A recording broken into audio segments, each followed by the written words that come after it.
Hello, hello, hello. Welcome to Royal Sussex Live, one and all. Oh my goodness, Audrey Teschner, thank you so much for the super sticker, and thank you so much for watching Royal Sussex. Well, since they have that new thing on the menu, I don't have to go scrolling all the way back to see if I missed anything, right? Although I'm still going to go and see who was here first. Ingrid Soers, thank you so much for being here first. Oh, let me get my slides up. I found something really cool just before I started. I will show you that last, but whoever put this together, that is so cool. Oh man, I'll give you a hint. You're the one that I want. You are the one for the one I need. Oh yes, indeed. Okay. Hmm.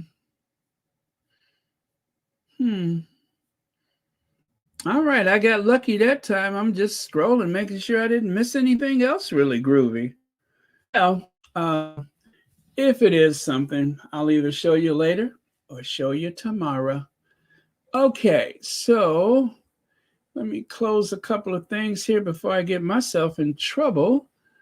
Too many things open will slow down the system, and we don't want that. Okay, so that's good. Let me see what else we got going on here. All right. All right. Almost, you guys. Almost. Just take care of one little order of business, and we are good to go. Um, and hopefully the past 24 hours will be what so many people refer to as a teachable moment. I hope so, because I'm feeling kind of sad and disappointed right now. I'm feeling a little sad and very disappointed, as a matter of fact. But I'll get to it, I promise. And you could probably kind of guess what it is already. But okay, so let's get on with it. Shall we? All right. So thank you, everybody, for being here, especially about an hour later than I like to start. And all right. So, and I'll say hi to you all as I go along. But again, thank you. All right. So Princess Meghan PhotoGate. Uh huh. The phone calls are coming from Montecito. King Charles III. Oh, I messed that up, didn't I? It's supposed to be birthday, not birthday. See what I get for Russian? King Charles III birthday. Oh Lord. Well, it just looks like I abbreviated it, right? Plus K plus birthday, more news. Okay. All right, I will fix that later. Uh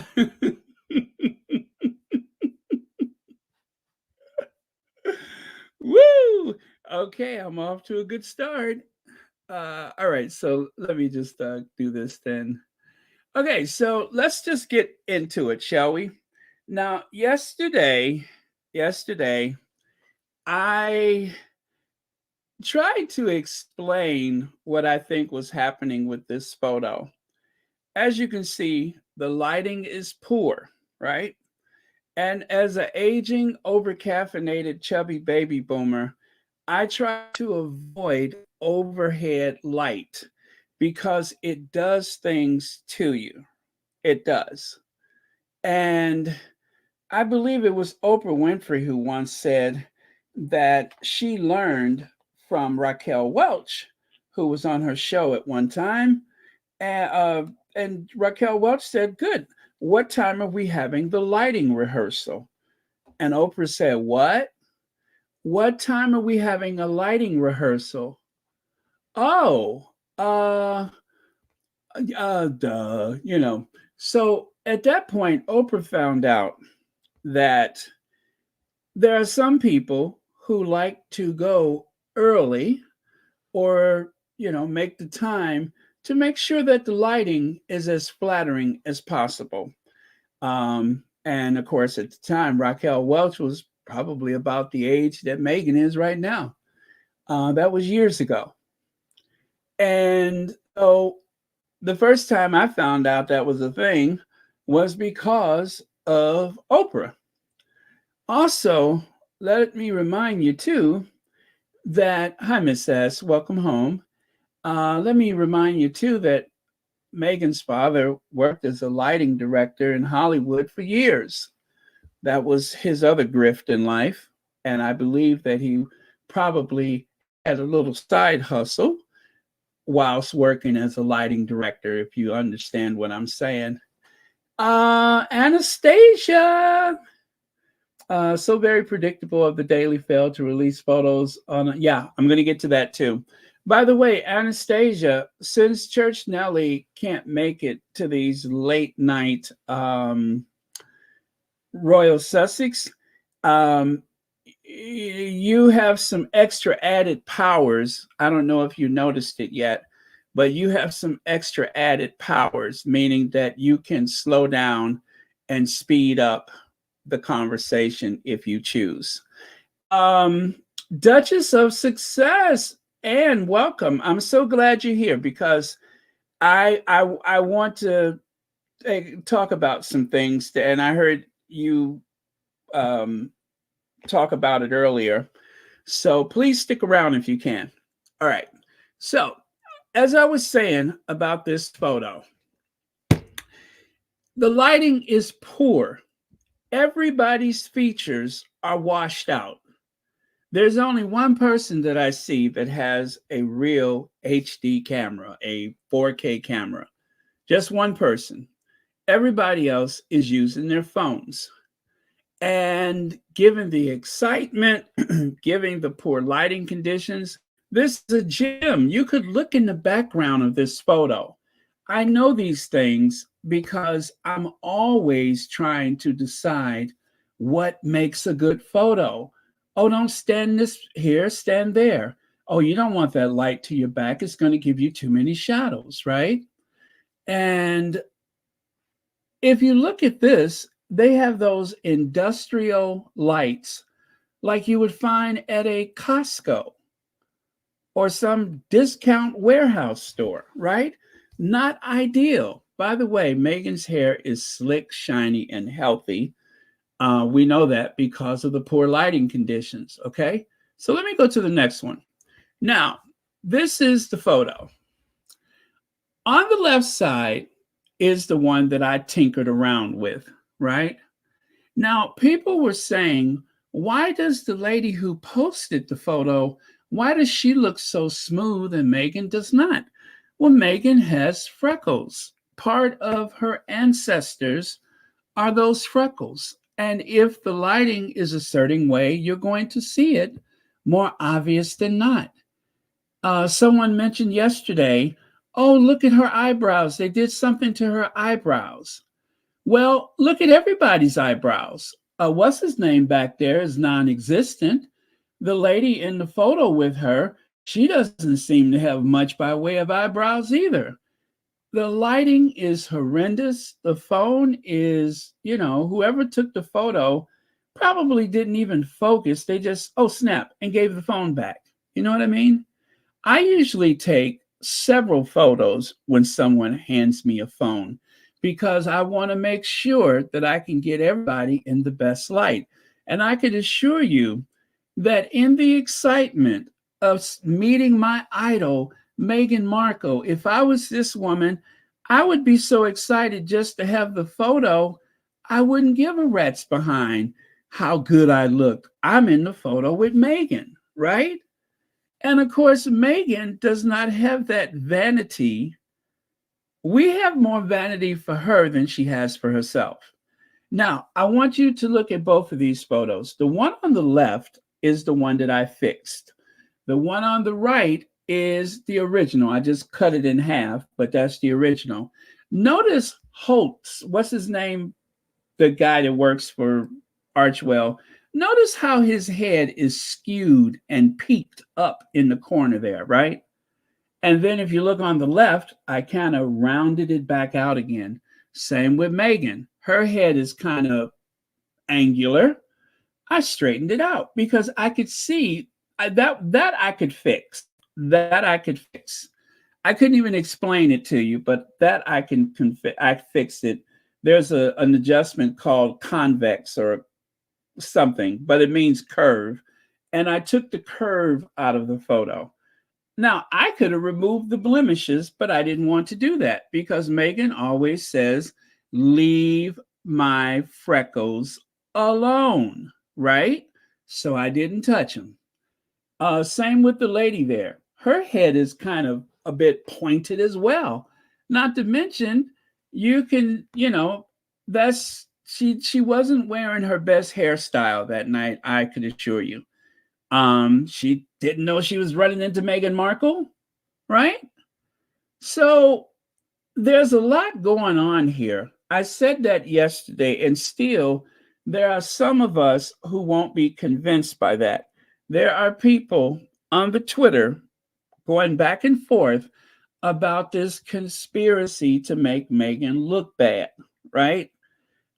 If I thought in any way, form, shape, or size that was an issue, I would say so. But I just don't believe that's the case. Everybody in the group is washed out. It is the lighting. It is not the best camera. I don't know what kind of phone it was, but it may not even be the lady's phone. It may have been someone took the picture and she said, "Can you send that to me?" Sure. It may not even have been her phone. We just don't know. But I don't think that this woman went through the trouble of trying to make Meghan look bad. It just happens to be the least ideal circumstances for this photo. Now, let me share you this. You guys, the trolls are trolling the internet, okay? The amount of messages that I received, not kind messages, by the way, and I had to turn off my commenting on my most recent post, is like insane. Okay, like I don't understand what these people have to do with their lives or don't have to do with their lives, that they just go around like commenting ridiculous things on people's like pictures and posts. Like it's wild, you guys. I met Meghan Markle last week. I totally fangirled out. I absolutely loved her in Suits. And like that's where my fandom comes from. I don't bother with the royal family. I don't update with. I don't know. I got a message from a girl telling me that people were tearing Meghan Markle and the photo to shreds on X. Appreciate her for throwing that out there. I signed up for a Twitter account. I do not tweet. I do not Twitter. I just don't. I feel like it has now become the new like trolling, cyberbullying bullshit website. So I don't even mess with it. And she wasn't wrong. I received messages from people saying how effed up it was that I would post that picture of her, how effed up it was that I would doctor a picture of her, that I'm being paid by the Brits, that I had somebody reach out to me about doing an interview to see how it would be meeting her, how my time was meeting her. Y'all need to let woman live, okay? I deleted the picture because I felt so bad that people made me feel so bad. Okay. And I wish I could say that this ended for her right there, but it did not. It continued. And it was really bad. it continued, and it was awful. But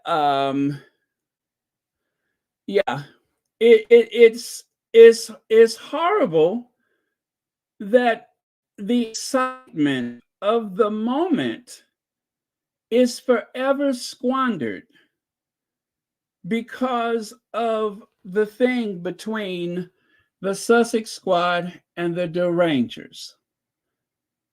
It's not anything to do with Meghan. Um, and as they're trying to reset and do things different and be more open and available, I wonder what this does to that. I wonder what this is going to do to their efforts to be more open and available. So yesterday, when and oh well, okay, anyway, honestly, I'm still reeling from this. I am a huge fan of Meghan, aka Rachel. We all know and love from Suits, right? And by the way, this is the photo that I adjusted yesterday. When I posted it, this is the one I adjusted. As you can see, everybody looks more normal. Um, the NSW community was truly honored to have the Duke and Duchess of Sussex in attendance at the grand opening of the West Coast Warrior Fitness Program. Truly the state of the art facility that focused on recovering and rebuilding. To say I am personally impressed is such an understatement, but furthermore, as a special forces spouse, knowing that this program, top of the line practitioners, and so much more is at the fingertip of my husband and his brothers gives me peace and ease. Well, she did have peace and ease until this happened. My husband and I look forward to his time in the program. This lady was not there as some subversive to go after Meghan. It's just a photo. It is a very poorly lit, grainy photo. Leg says, unfortunately, two things can be true. I saw the photo that looked altered by the trolls too. I saw that a squatty reached out to her on Twitter and asked her if she could, what is that? I am her. They might have told her. What is that? Instant message? Instagram message, right? Okay. So let me continue then. Now, this is the photo from New York, okay? If you look at the one on the left, when I saw this, instantly I said, oh, Meghan's standing on the end of the group of people. This is a photo that I'm sure included more than two people. And for that reason, as you can see, once again, there is a curvature of the image, which, unfortunately, is on Meghan. And I fixed it again. If you look at the one on the right, you can see I fixed it because I recognized what was going on. And I said, oh, let me see if I can make that look better. I do that sometimes. Let me see if I can make it look better. And so I did. And so it looks more normal. That's what I'm telling you. I could recognize instantly when some things have gone wrong with a photo. Some things I fix and some things I leave alone. And especially as Meghan said, don't mess with my freckles. I don't mess with her freckles. Now, they don't have overhead lighting. The lighting is behind them, and whatever lighting in the room is not directly over their heads. So these photos look far more flattering than the ones inside of a gymnasium. Okay. So, and by the way, I'm not here to change anybody's minds. Your minds have been made up for you. You have decided what is true and untrue, or what may be true at the same time as it's not true. I'm not going to get involved with that. I'm just giving you the benefit of my knowledge. Now, In adjusting the photo, as you can see, the coloring is off. And that's because, I copied and pasted, and well, not copied and paste, but I lifted the photo. And when I lifted it, the way I did it, it lost some of the tinting. I attempted to put some of it back because instantly I realized that that could be a whole nother nightmare. Every time I see a story about how they made somebody look too dark or look too light, it's all very subjective. The person who edits the photo, who crops the photo, may take license with it. And sometimes the software that you're using may do an adjustment that you didn't actually do yourself. Like in this case, when I moved it from one place to the other, it did what it thought was the best version of the photo before I even touched it, which made it lighter. It ain't always making something lighter just so that you can say, oh, it may have done that just to bring out facial features or to bring the eyes or the teeth or whatever out. That is a possibility as well. So let me continue. Now, here is another photo, right? You can see the photo. Yeah, this is a different photo because um, anyway, it's different because they're not looking at the camera. As you can see, everyone in this photo is grainy and their facial features are washed out. Everyone in the photo. Not one person, not the other person, but everyone in the photo, their images are washed out. If you do a screenshot, it alters a photo. If every time you move a photo, it may lose some of the original quality or the original setting. That is a possibility too. So again, not ideal. This is nothing that a photographer would want to use. So if you find any of this helpful, fine. If you don't find it helpful, fine. I'm just trying to help. I'm explaining it the best way that I know how. Emerald says, must there always be negativity about everything about Meghan? It's disgusting now. I'm sorry, it's just a picture.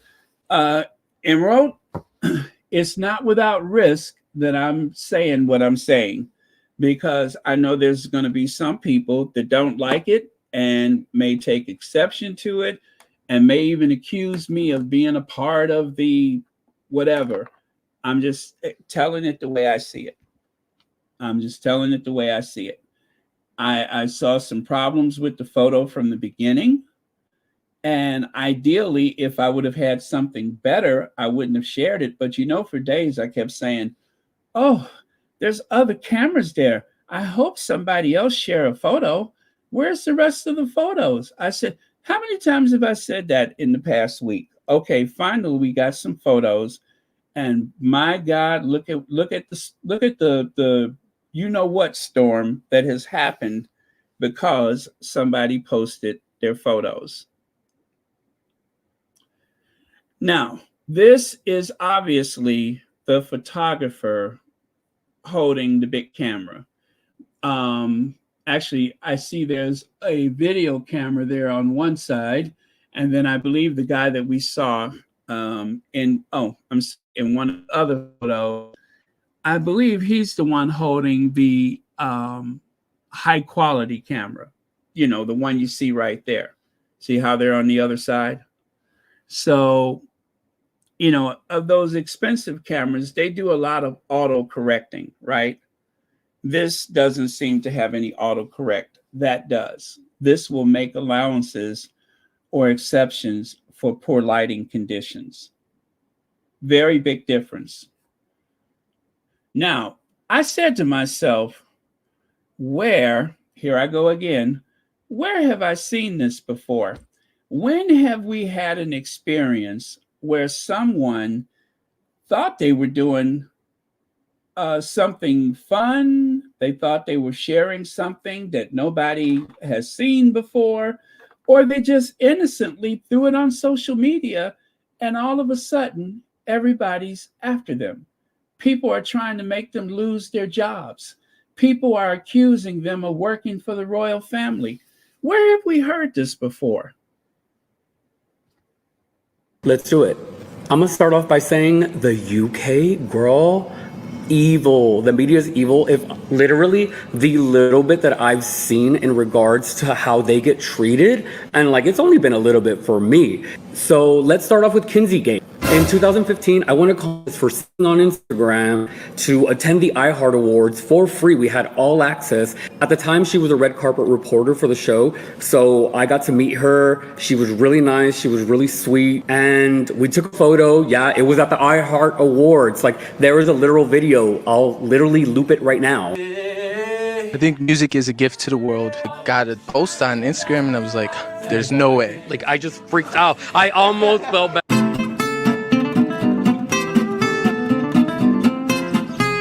Did I have a good time? Yes, that is how I know her. We have remained friends on Instagram.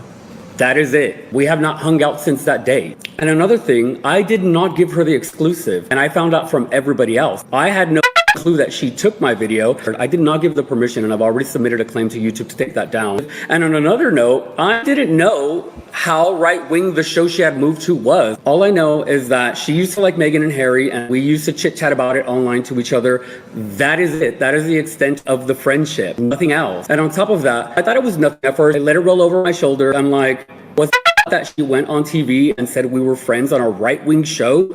Like, I am completely opposite. If you look at the videos that I'm posting, it's clear we do not have the same opinion.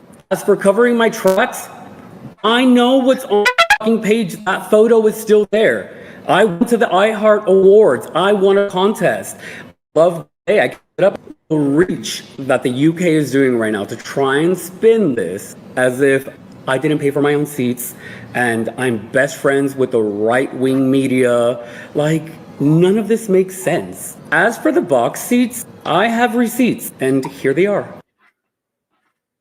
And they're trying to spin it as if like, oh, I'm just going so hard for them. First off, I'm brown. I know what it's like to deal with racism. I also have married a Brit, so I had those same fears that I was gonna deal with racism. Luckily, I didn't. My husband's family is amazing, loving, supportive. Like, I love them to death. And the claims that I'm a lower level social media person trying to just get attention, first of all, you want the attention. Y'all are all up in my DMs trying to buy the rights to the videos, which I've sold to no one. Make it make sense. So in short, did I tell Kinsey or give Kinsey permission to post that video? No. Do I know Kinsey? Yes. Do I agree with what Kinsey says? Do I agree with her views? No. Do I think that she took the opportunity to try and use the situation to paint a picture a certain way? 100%. But at the end of the day, you're going to believe whatever you want to believe. So that's just the facts. Come on. This isn't my first time at the rodeo. I've gone viral several times. It's not a big deal, but Jesus, it's a big deal when the UK media is involved. That broke my heart. It really did. That this child had to explain himself because of these wild accusations that people were making about him. A Meghan fan. He looks over and there's Meghan and Harry dancing. And but for him, we would not have had a counter narrative to the tabloids saying how miserable and how bored Harry was. Have you all forgotten that? If it wasn't for him, there would have been no counter narrative. I went on, as usual that day, prepared to defend the Sussexes to the death. And then his videos started coming out, one after the other. One after the other.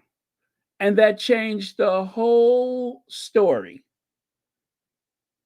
And yet, he was viciously attacked. he was viciously attacked.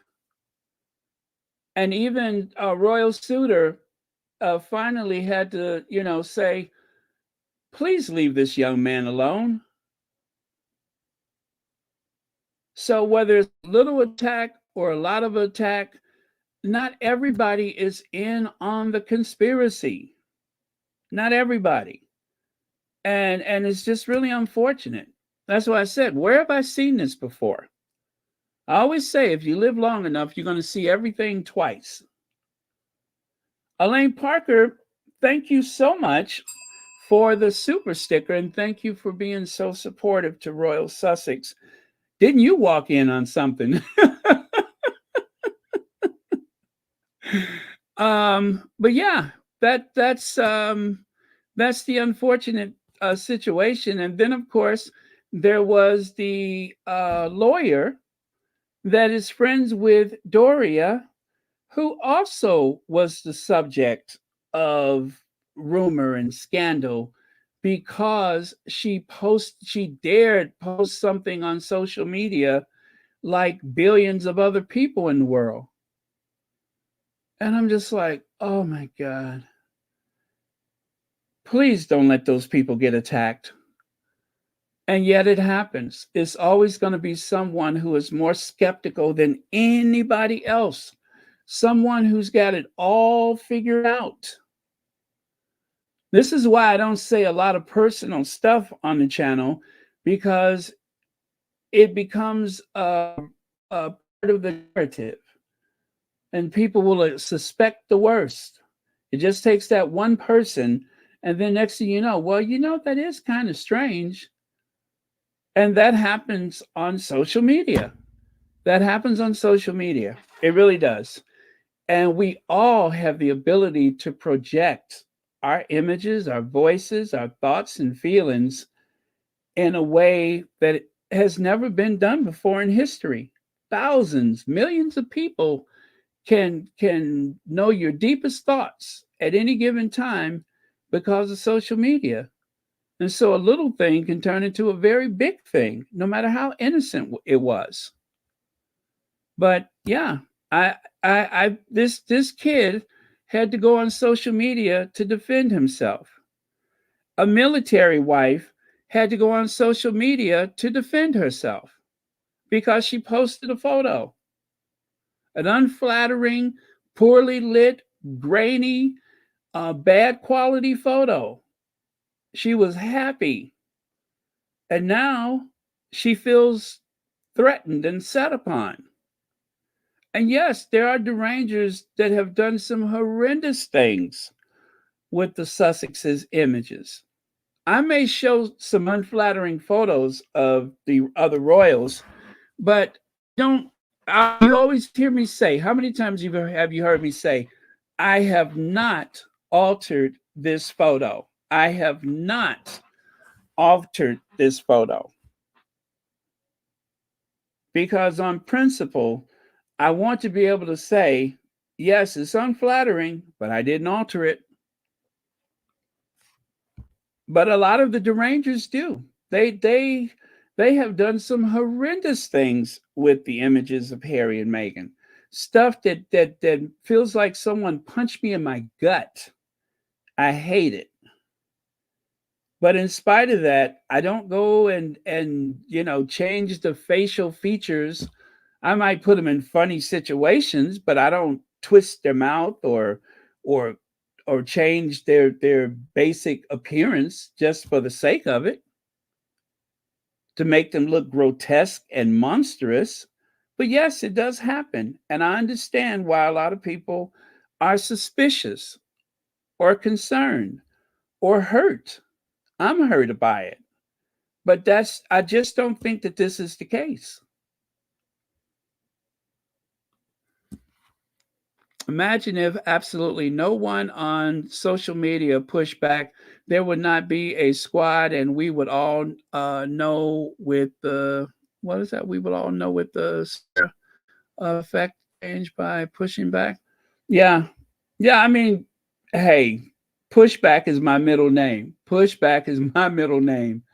And I love to do it. it makes me feel better. I feel weightless when I do it.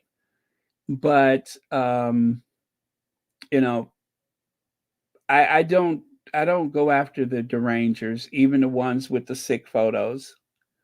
I don't try to get them fired from their jobs. I agree there needs to be pushback, but when it comes to a photo, I think the derangers should be ignored for the shallow bullies they are. Yeah.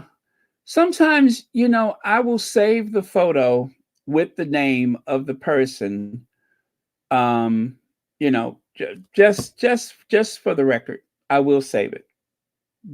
When it's something that looks threatening or, particularly disgusting, when I see the derangers have gone to that, you know, level, I do save it as a record. I do. But they screenshot stuff I do. I found one of them that have locked me out of they had blocked me from their Twitter. And because of another squatty, I found out that this person was screenshotting everything that I was doing and forwarding it to this authority and that authority. Ulibi says, Baron, I think some squatties are just paranoid because of the constant attacks of Harry and Meghan, Meghan and Harry, rather. They feel like they have to adopt a fighting posture. This is the consequence of the world in which we live. Abuse will do that to you. Abuse will make you react in ways that may not be part of your core strength or core belief. As I always tell the story, one day I was looking at the color purple, and I remember when whoever said, if it wasn't for you, uh, the white people would have never got Sophia. And that for some reason that line stuck in my head. And then I thought, oh, I get it. If it wasn't for the constant abuse that whatever his name, Harpo, was trying to, break Sophia's spirit because that's what he thought as a man he was supposed to do, because that's what the other men told him he was supposed to do. If he hadn't done that when she got in that confrontation that day, rather than, dismissing the that lady, the white town lady or whatever, she decided to push back 10 times harder, push back. And for that reason, she ended up being carted away and jailed and everything else that she went through that was so much worse. And that was because, so I get it. I mean, I understand abuse does that, and it is abusive for people to constantly have you on guard and have you have your back up against the wall. It will make you push back in a way that maybe you wouldn't have in the beginning, but after a while, because of conditions, it makes you more paranoid.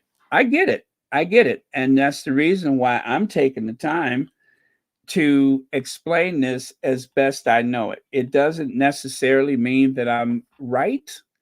I'm just trying to help. And if this gives any comfort to anybody who is in doubt or maybe not sure, then fine. But if you are, have made up your mind that there's something nefarious going on, then all I can say is go with that, because I can't say that I'm 100% right. I'm just speaking from my experience. Let's see. Where do these people get the energy to find time to hate and troll other people? Don't they have housework to do or go to? Well, as we know, demographically, there's a lot of people that troll that don't, they're living off their pension or whatever. There's a lot of older people that troll. Most of the derangers, as we found out demographically, they're middle-aged white women, of means. They actually have pretty comfortable lives. They're not necessarily poor working class people. They tend to have means, and they happen to be very right wing, and Meghan has been the victim of a right wing white supremacist agenda. I have no other way to put it. That I'm certain of. I don't question, oh, could it be? I know racism when I see it. I'm pretty sure about that. I know racism when I see it. And it's lots of dog whistles. It's lots of dog whistles. But racism, sure. That's exactly what it is. So I'm going to go back and forth about that one. It is what it is. So this, I believe, is the last thing that the young lady posted. Well, clapping back at the folks isn't what the people wanted. I thought Instagram was extra. Reddit went hard. I don't need any 15 minutes of any fame because with friends like these, who needs enemies? It's actually you all that are perpetuating this so called 15 minutes. I have zero clue about being markled. Actually, I had to Google it. What derangers are, and let me see, had to ask someone who messaged me who the hell sugars are, etc. No, Chris Sanchez is not my father's name. I mean, sorry, it's not my father. Sanchez is my married name, and I don't have a relationship with my bio dad. But from the feel of it, none of you have parents that are proud of you. As for the claim of being paid, I don't need to shame someone to get a bill paid. I am fully capable and a working woman who can pay her own bills. Well, my husband pays them, but I don't, but I do work. Laugh out loud, 25, whatever that means. Also, if you find me annoying, feel free to keep scrolling. Remind yourself to stop here. I didn't beg. I truly enjoyed my experience, and I'm sorry, one more time. I'm sorry you didn't, but then again, it wasn't you, so don't need uh don't need you to and trust me, you haven't ruined it. I'm still reeling. It is truly unfortunate that the majority missed the whole meaning of the post, which was to celebrate the grand opening of something state of the art for our service members. So please take this and Reddit, thread it, Twitter, or twatter it. Hell, MySpace it for all I care and enjoy. Also, feel free to unfollow me. So within 24 hours, that is what this person has been reduced to. Guys, Because she posted that photo. So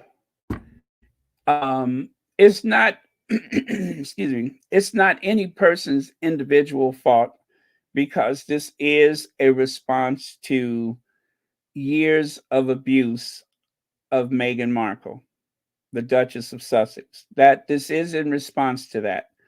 Even the people that have acted out in the worst way are really just responding to the abuse that has been thrown at Meghan.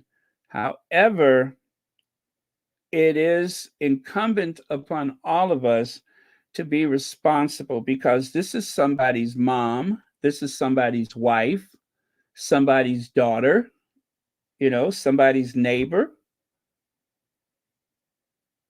She's not a member of the tabloids.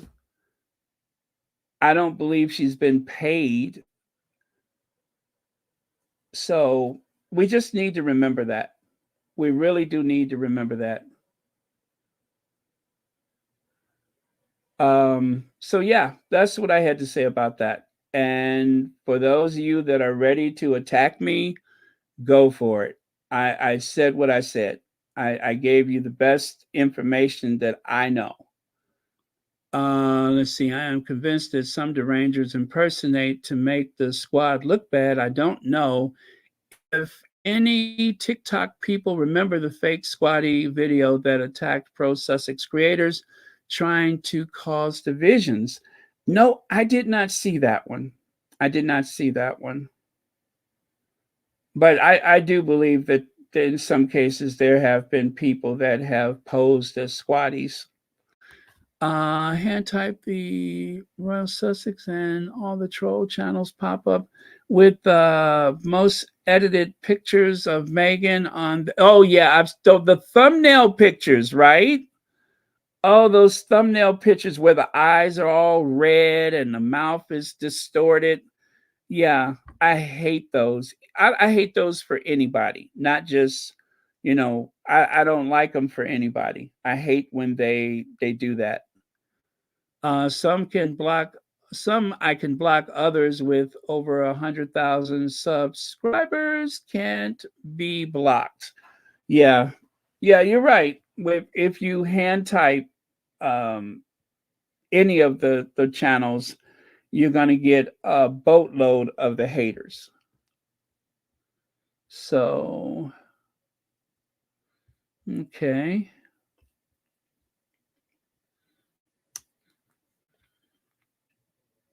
Okay, let me see. She's absolutely a beautiful woman inside and out, and I'm happy she was able to meet Meghan. I am happy for her. Attach Mac, I am too, and I'm happy for her, and I feel bad at the same time. I really do. I really, really do. It makes me sad. It really makes me sad because um, most people just don't know, and I'm pretty sure, like she said, I didn't know what it was to be markled. I didn't know what a deranger was. And so she's been inundated the past, what, 24, 48 hours with stuff that we deal with every day. Coco says, I got accused of being a troll on a pro Sussex site. My words were misinterpreted. They came from me. I felt so awful. I also unsubscribed from all channels. Coco, you know, sometimes when I'm going through the comments and I'm deleting the trolls, I have to read through 2 or 3 times to make sure that there's not a language barrier, to make sure that I'm not tired and confused, because I don't want to block someone unnecessarily. And I'm sure that on occasion that I have, but that's not my intention. But yet it does happen. So we do the best we can. We do the best we can. Let me see here.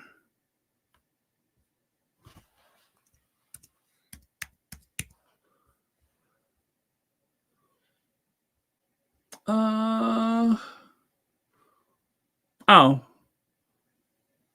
I think this is the one I'm looking for.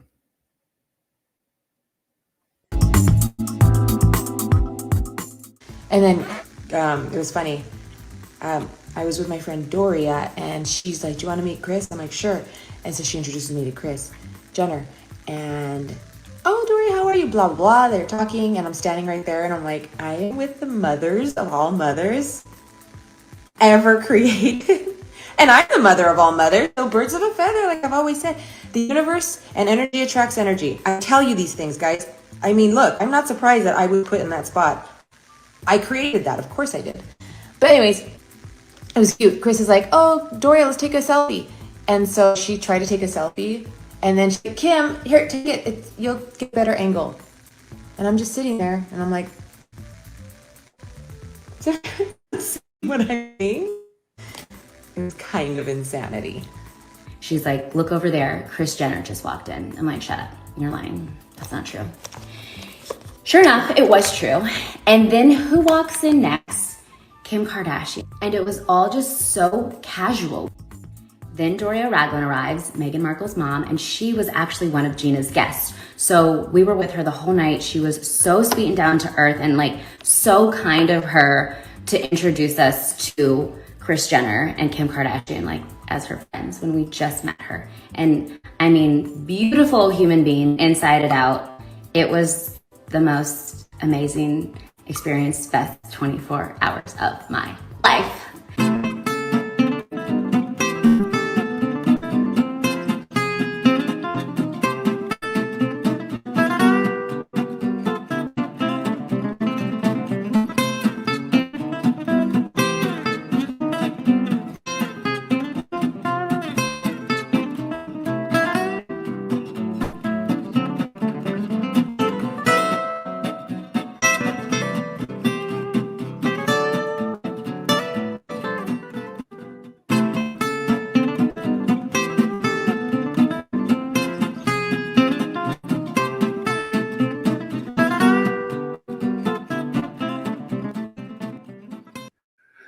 Okay, so that of course was the lawyer that is friends with Doria, and you know Doria's out enjoying herself. She's not bristling at the Kardashians. She's not angry at the Kardashians, and if she was, she definitely is not going to tell us. And I don't want to know that. I just want Doria to go out and have fun without having the weight of other people's suspicion take the joy out of it for the people that she meets and people that meet her. The same with Meghan. I want Meghan and Harry to be able to go out and, yes, be watchful, trust but verify, as they used to say about the arms race. Do all of those things, but please be careful before you go into somebody's inbox and make accusations, because it's very painful to be on the receiving end of that. Let's see.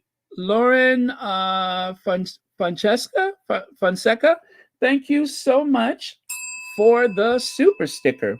And thank you so much for watching Royal Sussex. So I hope this has been helpful. As I said, I was hoping that we could have a teachable moment. Whatever you get out of it, is up to an individual interpretation. Some things that I say is deliberately ambiguous, thus allowing the listener to glean from it whatever he or she may.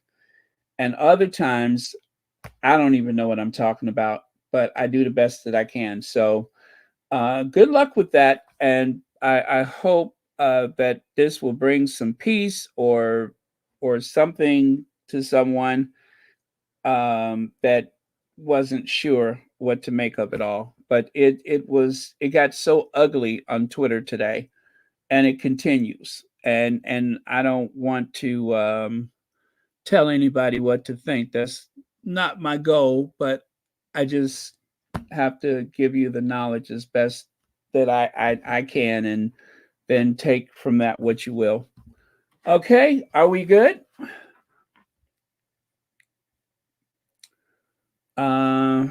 Amen to that, Angelina. Folks have to stop telling people what to do with their content. Even pro Sussex creators get told what they should and shouldn't say. That's everyone's individual call. Angelina Stanley, let me tell you what happened to me. So I posted some stuff about William's trip to New York.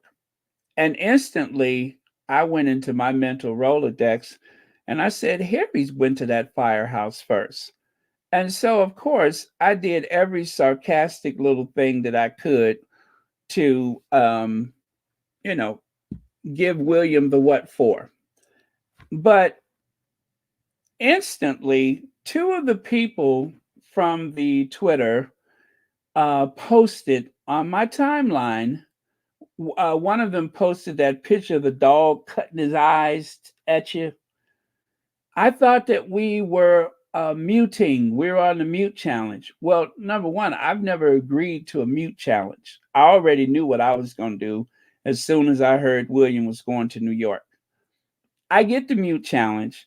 Let's not talk about it. Let's not engage so that it doesn't get much play. But trust and believe when I say this, by the end of that day, there was so many people ragging on William on the Twitter, on the Instagram, on the Facebook, on the YouTube. And out the gate, I knew what I was going to do. I didn't agree to a mute challenge. And pretty much we exposed the folly of the trip to New York. We gave a counter narrative to the glowing press that they were expecting to get. And if it wasn't for people like me, then maybe they would have had people believing that he had actually achieved something. But they always try to tear down everything that Harry's doing. So I felt obliged to dig in and show some, I wanted to show, hey, Harry went to that firehouse. Is that why William's there? And what's the other thing I said? I said, look at this. William's in the break room of the firehouse.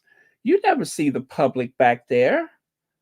How rude of them. No wonder none of the firemen are smiling. I mean, I was a complete B, if you ask me. But I did that on purpose. I didn't want to be muted just because everybody else was muted. I wanted to make sure that people realized there was a public interest in the fact that William came to the United States to talk about pollution in the Hudson River or Hudson Bay and didn't say anything about all the sewage flowing into the fresh waterways in the UK. Yeah, I said something about it. And what happens? Two of the squatties go into my inbox. I found. So, of course, I blocked those people. And one of them, oh my God, I wish you could have saw. This person only had a picture of their eyes as their profile picture. And them eyes looked just like a rat. I mean, every time I saw them rat-looking eyes, I would get that kind of queasy feeling in my stomach. Looked just like a rat. And, I don't know that person for them to talk to me like that, to go on my timeline and try to chastise me in front of everybody. I don't know you.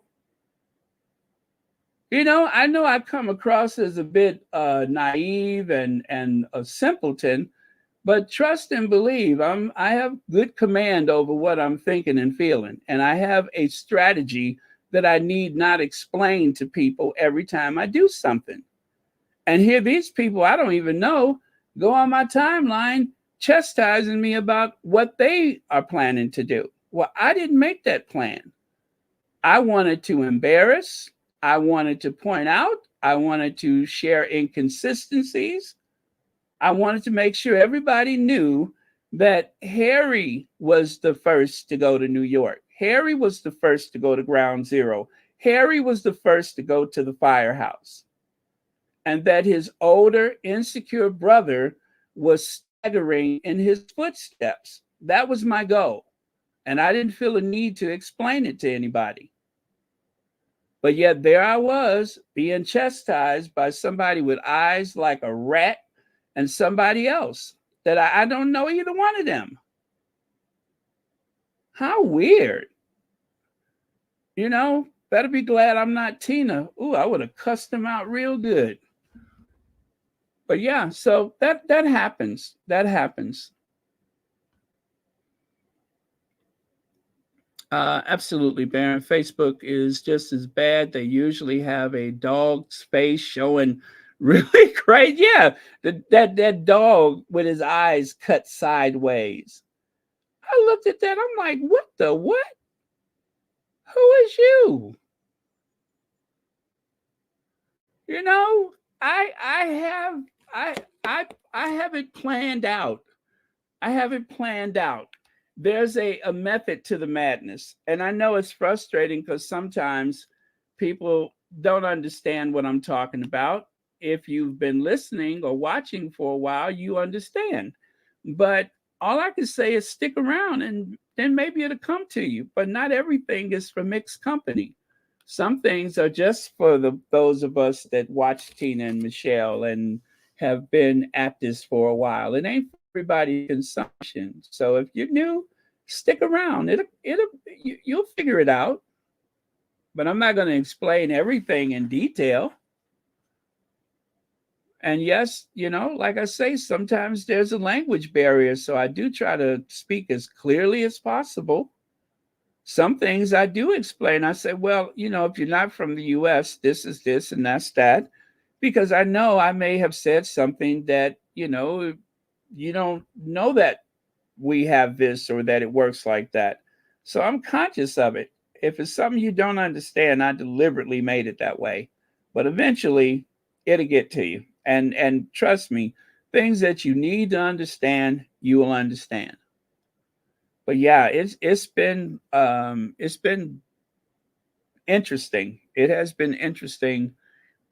People take license with the truth, or people want to tell you what to do, and oh, I promise you, sometimes it's more than a notion. But all of that aside, it's a really good community, and people care about the Sussexes, care about their work, um, and care about each other, right? We've been having this dialogue going from content creator to content creator, from channel to channel, from chat to chat, and it's a good thing.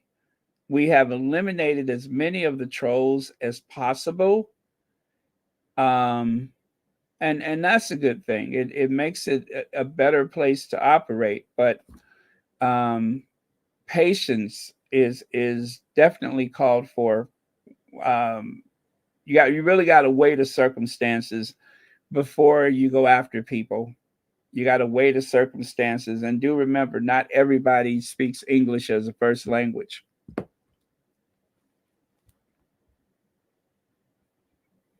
Okay, so I'm going to move on. I still got some other stuff to cover. Been at this for over an hour now. Let me see. To be honest with you, Coco, I don't know. I've had some people inbox me or email me to apologize. Usually, once I'm done with the Royal Sussex for that day, I about don't remember. I really don't. And if somebody has said certain things, a lot of times I just don't remember. I go on. If it's something really terrible, I take a screenshot so I don't forget. But otherwise, for the most part, I just move on. I don't dwell on stuff like that. I don't carry the anger for Harry and Meghan. I'm not angry at anybody in the royal family for Harry and Meghan. I'm not angry at anybody in the royal rota for Harry and Meghan. I can't do that. I cannot be more angry, or I should not be more angry than the people that are directly affected. There was a lot of people doing backflips when they saw Meghan at the Katy Perry concert.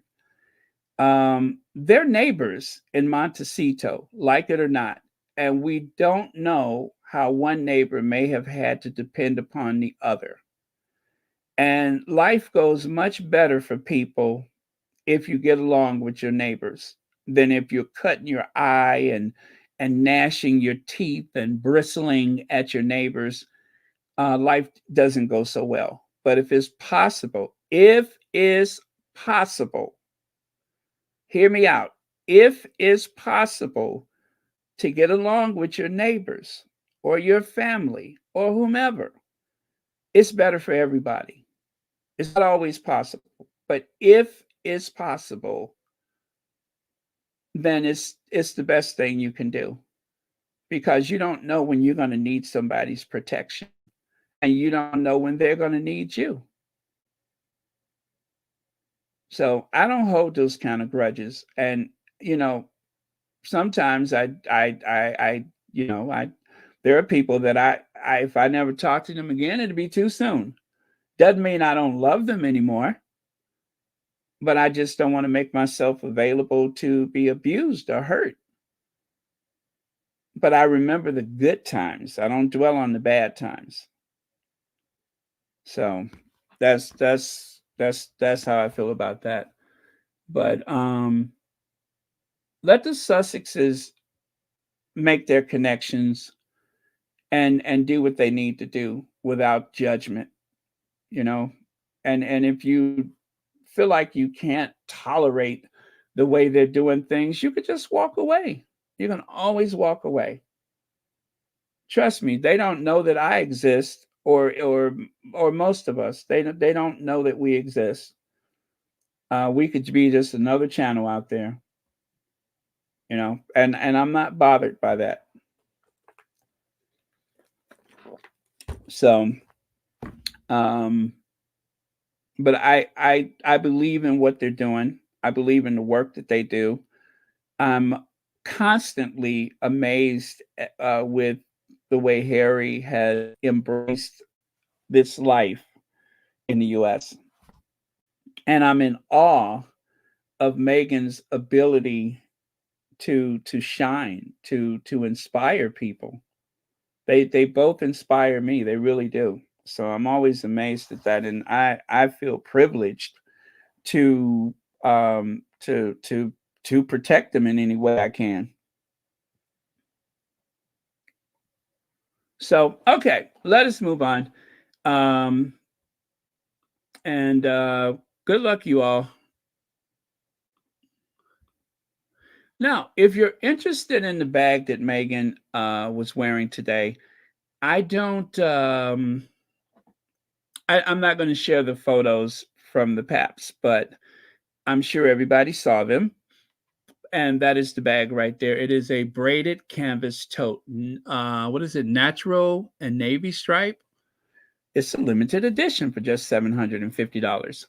These Cesta bags are made by hand from start to finish.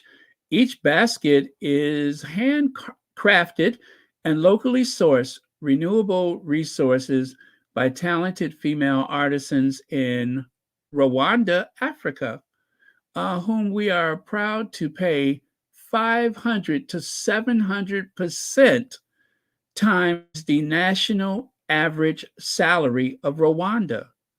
Did you all hear that? That's awesome.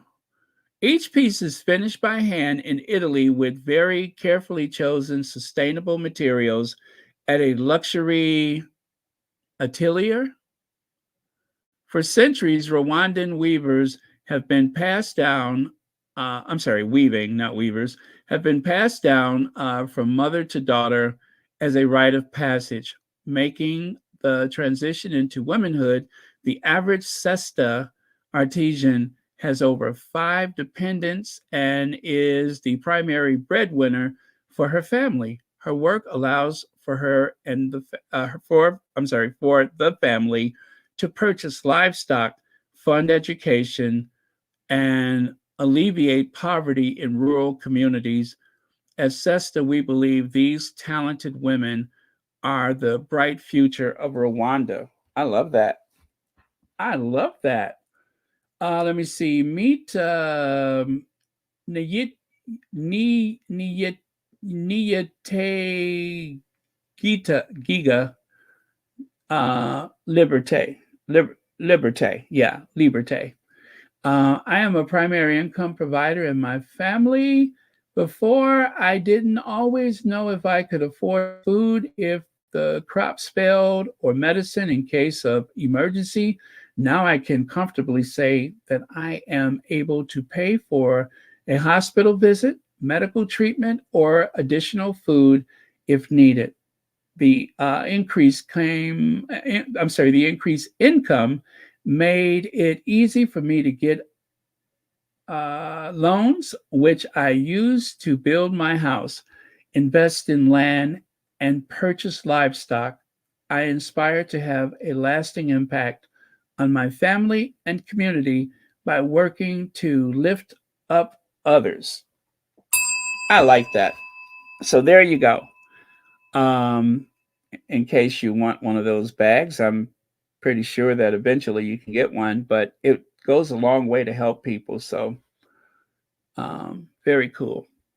All right. And then, of course, DHS again rejects heritage attempts to get Prince Harry's visa records.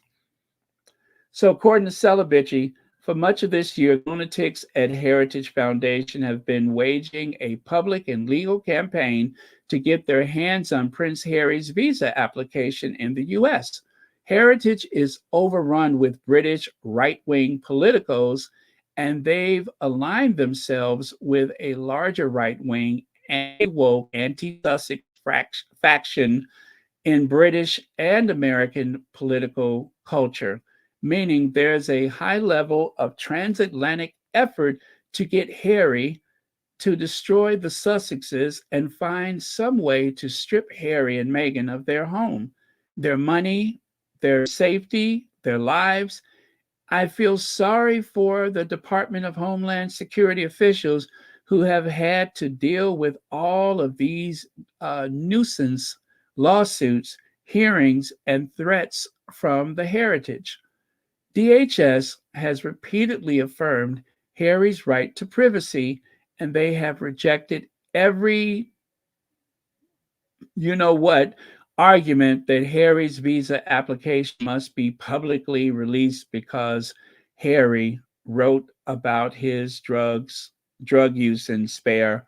Well, here's the latest. Okay, so again, they have been put back into their right wing places, and life goes on.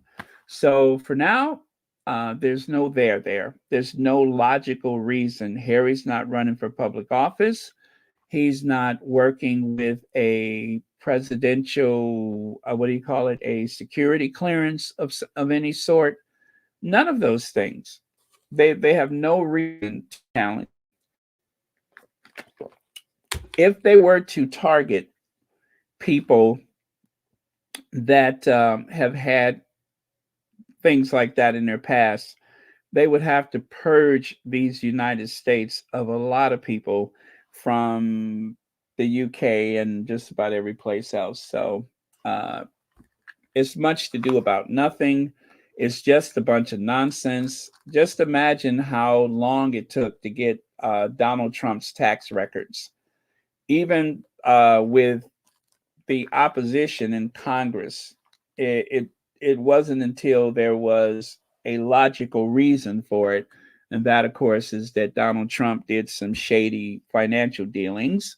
That was the only way that was possible, but it took years. I mean, they were after that for what, 6, 7 years, and um, other than that, I mean, Harry employs people. We don't know the status of his visa or any of that stuff.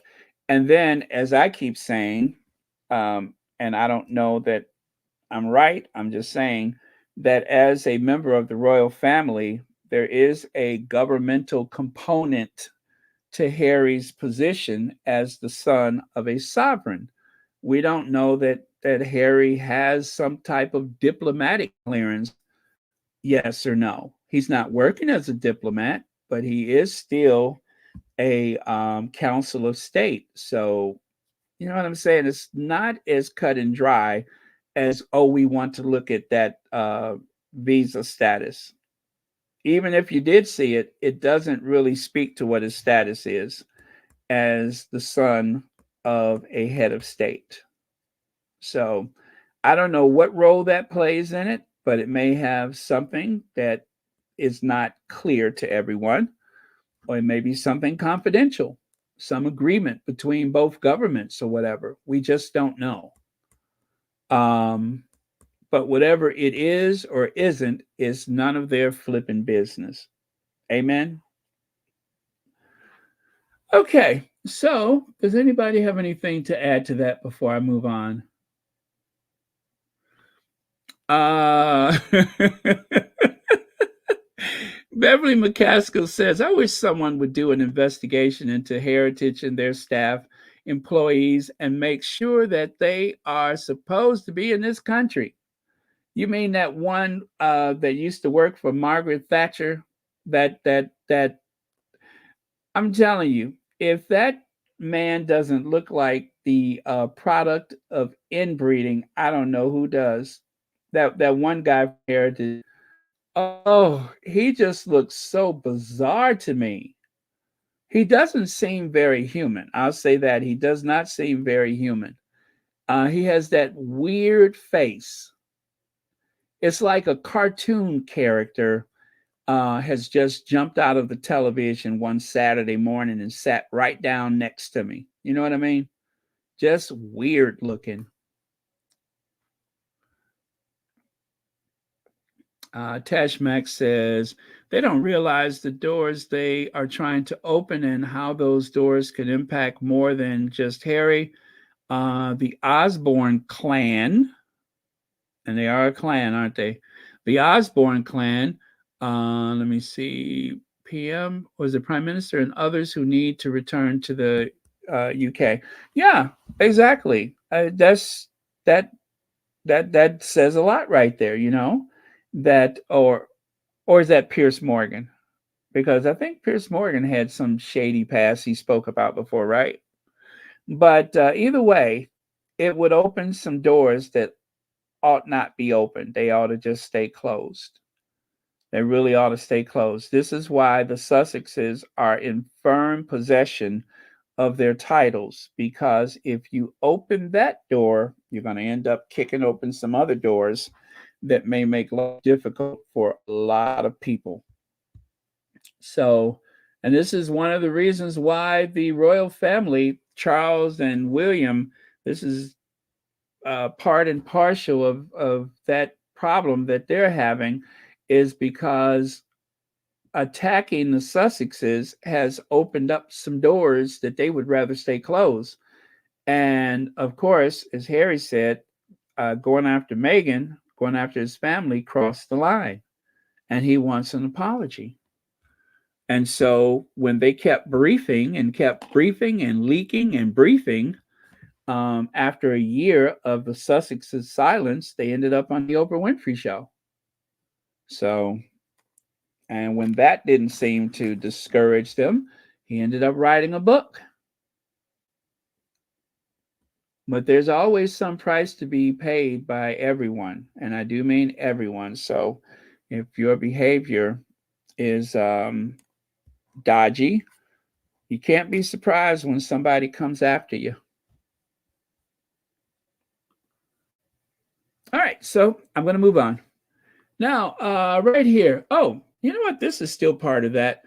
I'll just leave it up there because I can barely see that. It's something defendant U.S. Department of Homeland Security respectfully submits this combined reply in further support of the motion for summary judgment and memorandum. Oh, I could see that part. In opposition to plaintiff, the Heritage Foundation, Mike Howell's cross motion for summary judgment. In other words, none of your effing business. Okay, next. Now, you all probably remember those community motherhood shirts. Really cool graphics on those shirts. And of course, that is Meghan. And that is the lady that she was out with today. The PAP photos. She was with this lady. And I don't know if you recall the story from last May, but her son died tragically at a very young age. He was only 9 years old. And Meghan, of course, was there to reach out and support her as best she could. So, anyway, right here it says, now this is from the Instagram post that lady made at the time last May. It says, as Mother's Day approach, I can't help but think of my own community of motherhood. I instantly think of you, Meg. How incredibly nurturing and warm and open you are. What an incredible friend and mother. I'm truly in awe of you, and I am so grateful you are part of my community of motherhood. You are always the first to say yes and support those you love. You are a fierce advocate for those who are in need. Thank you for joining this year's campaign to support LA's expectant and parenting foster youth, which helps provide critical services, education, resources, and advocacy so they can build a better future for themselves and their families. Please join us this year. Very special campaign. Purchase your. Yeah, so that was for the t-shirts that they had last May. Don't know if those are still available, but feel free to go to the Community Motherhood website. I do recall at the time I did post the link, and I made a you know what? I just recalled. I think I sent my sister that t-shirt. Yeah. Yeah, as a matter of fact, I think I got the t-shirt, and I have to ask about that because I remember that I made a donation, but I don't remember. I do believe I did send that t-shirt to my sister. Hmm. Now that's going to bother me.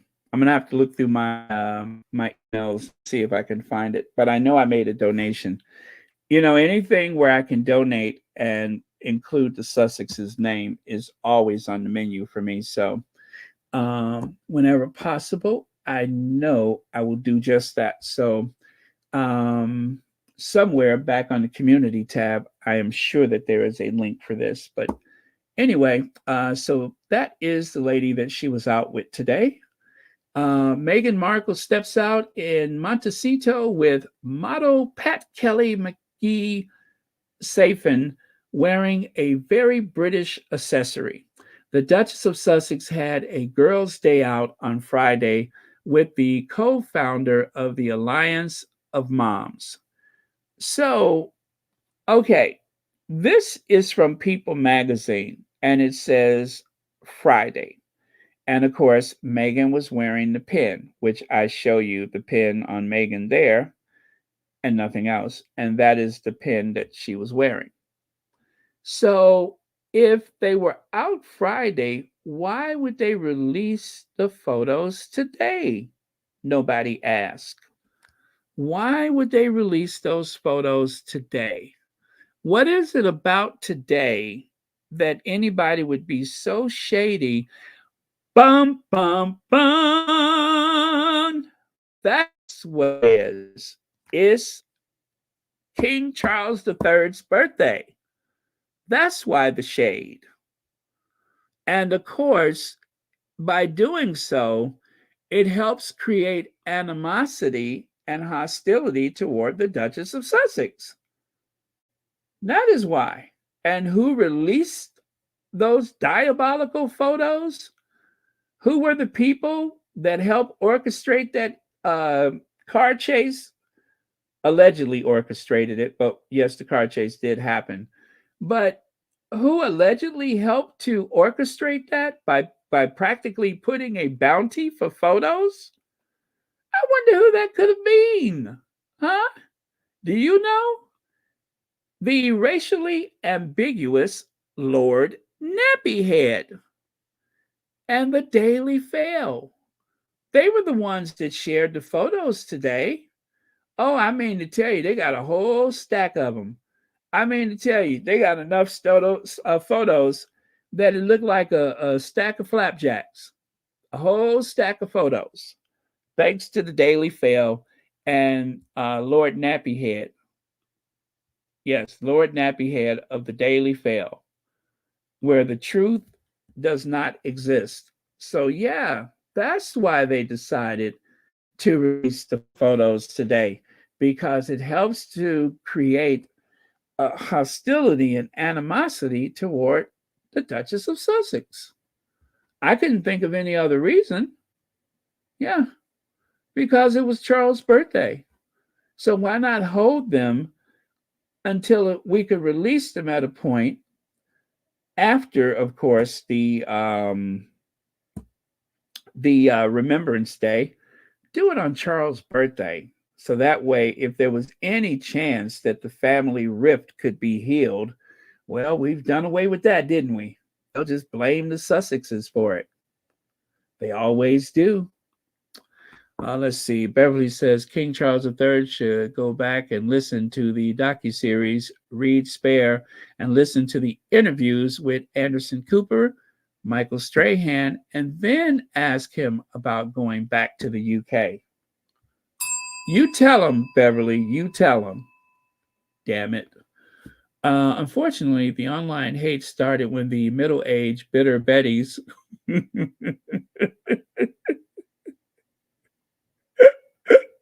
I love that. The middle-aged bitter Bettys who have nothing to do and all the time in the world discovered social media for them. Tis, tis, tis, right? Thank you so much, Lisette.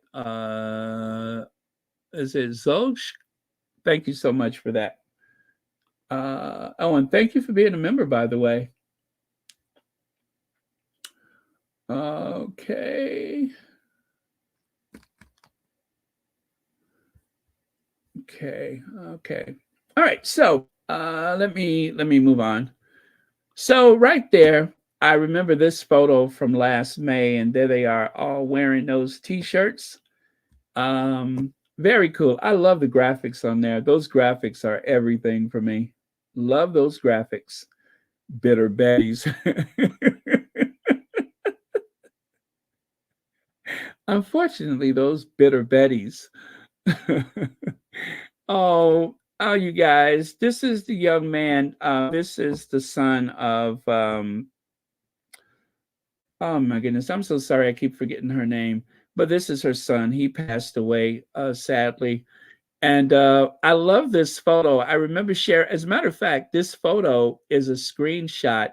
I went back to look at the video that I made back then when the T-shirts, when the charity was first mentioned. Her name is Kelly McGee Zafin. Kelly McGee Zafin. And that is her son, George. And I love that photo. That is every man who feels like he's a big boy and is embarrassed of mom's affection, right? I love that. I love that. That is, I'm getting too old for this, Mom. I love that photo. And how sad that he passed away at such a young age. But I know creative life, isn't it sweet? I'm getting kind of emotional looking at it, but it's so sweet. It's so sweet. Love that photo. And look at him. He's a big boy. He's got on his highly technical watch. He's wearing a suit and a tie. And here comes Mom with a big kiss to plant on the cheek.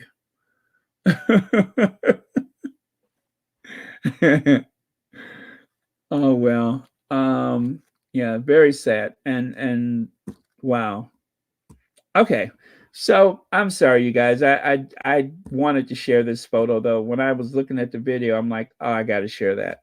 But I just remember at the time, how I felt about it then. So, okay. So let's continue. All right, The Real Housewives of Buckingham Palace. The Real Housewives of Buckingham Palace. And thank you to the squatty who put this graphic together. I love it. As a matter of fact, I don't know that I ever used it before, but when I was digging around for today, I found it. And of course, as I found it, I just had to share it. But yeah, so talk about bitter Bettys. Those are some bitter Bettys right there. If I've ever seen some bitter Bettys, I hope that never comes out wrong. Yeah. Maybe I should stop saying that because I keep saying bitter Bettys, but eventually I'm going to slip and say it the wrong way. And then I'm going to be in trouble. So I think that's my last bitter Betty.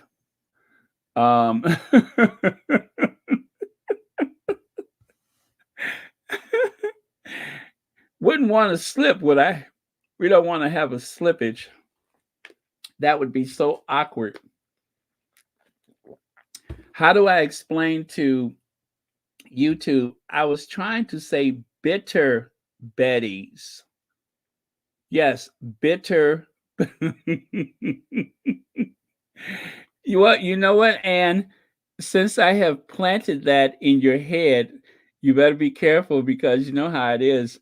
When somebody keeps planting that thought in your head, you least expect it, and in mixed company, you're going to slip and say it. So,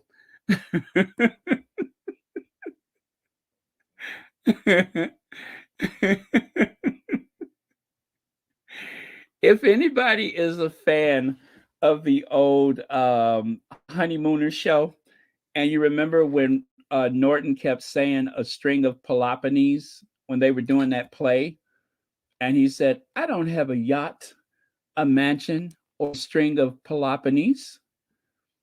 And Ralph said, Peloponnese? He said, yeah, right there. It says Peloponnese. That's polo ponies. Polo ponies. And then, of course, the day when the play took place, who was the one that slipped and said polo ponies? Ralph Cramden.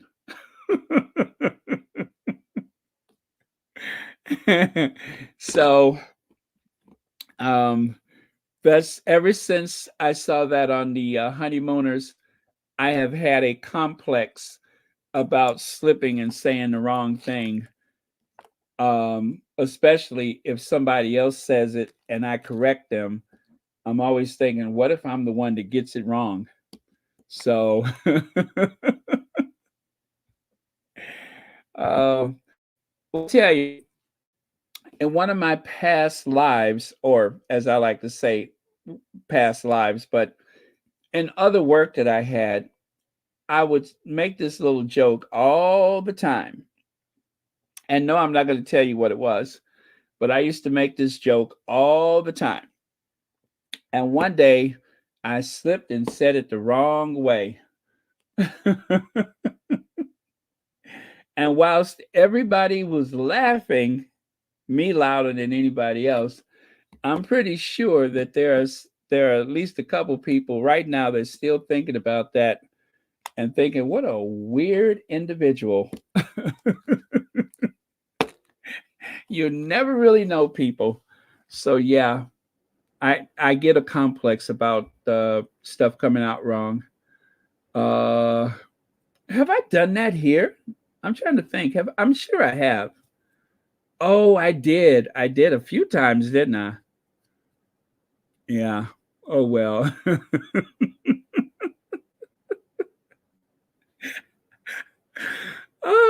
So the Real Housewives of Buckingham Palace, um, they were out tonight. In case you didn't know it, so it's Charles' 75th birthday. At least it was. Let me see. Coronationfoodproject.org. They're the ones that put that there. So Charles III, he still has his head. He hasn't been beheaded. He hasn't been overthrown or anything. He is still safely ensconced in his reign as the sovereign. Oh, you know what? I've been to that Booth Pharmacy before. They used to have a Burger King next door to the left side. I've been to that Booth Pharmacy. The first time I went to London back in 2007, there was an air no, not a what am I saying? There was a hostel, because this is Piccadilly Circus, right? And there was a hostel down the street. And when I got there, I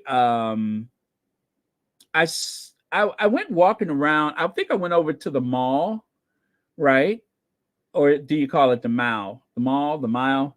And then I went by that fire. Is it like a fire memorial, the London Fire Memorial or something like that?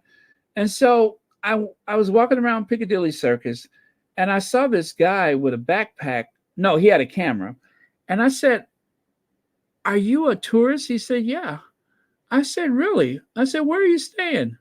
He said, just down the road. I said, where? He said, right there. I said, what's over there? The Piccadilly Backpackers. And that's where I stayed. I didn't know where I was going to stay. I had a list of addresses. You know, this was before the smartphone. I had a list of addresses, but I didn't know where I was going to stay. So when he said that, that's where I ended up staying, was just down the street there. That place closed years ago. And when I was there, they had just opened up a Whole Food store that was around the street there. So, God's child, thank you so much. Happy belated birthday, Baron. Miss you, love you. Hi, Sussex Squad and Baronets. Well, thank you, God's child, and thank you so much for being here. And thank you, as always, for being a member of Royal Sussex. And happy Thursday to you. No, Wednesday. Yes, Wednesday for me too now. It's after midnight. So yeah, happy Wednesday to you. All right, so thank you very much. Oh, by the way, Anastasia, have you been playing with your new powers yet? Are you drunk with authority? Have you, slowed down or sped up the conversation or anything? You have some new powers because poor Church Nellie is convalescing. So if you don't mind filling in for Church Nellie, now you got some new powers.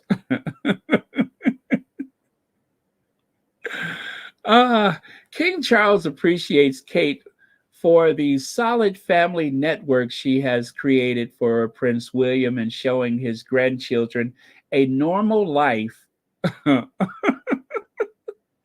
A normal life? A normal life? Do you mean to tell me that every kid in the United Kingdom walks out of their apartment at Kensington Palace? They walk out of their apartment and through the garden and get on a helicopter and fly to their other home in Anmer Hall, only for them to leave Anmer Hall because they left their toys at Adelaide Cottage? Not to be confused with the place that they have up north in Balmoral. So this is Jeannie Bond. You guys remember Jeannie Bond. I call her Piranha Face. Jeannie Bond, who constantly makes up stuff. That's the one who said that Princess Diana was okay with Camilla because she understood the score. That Jeannie Bond. That's the one who said that. As a matter of fact, here's a little sample. Go to the beach, do something else. You have a choice. A lot of people are going to enjoy it. I would just say about Camilla that I sat with Diana in her drawing room and talked about Camilla. And Camilla, in Diana's view, had been loyal, discreet, and deserved some form of recognition. Well, she's going to get it on Saturday. Well, she's going to get it on Saturday. Well, she's going to get it on Saturday.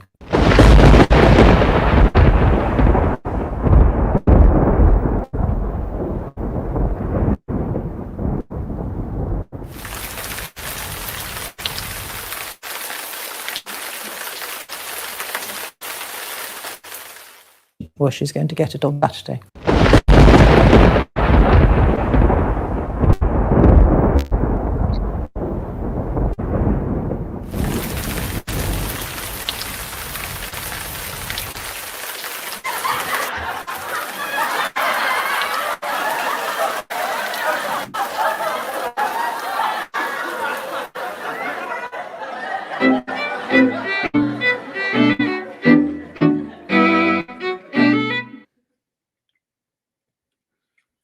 All right, Connie Bomber. Hey, Connie Bomber.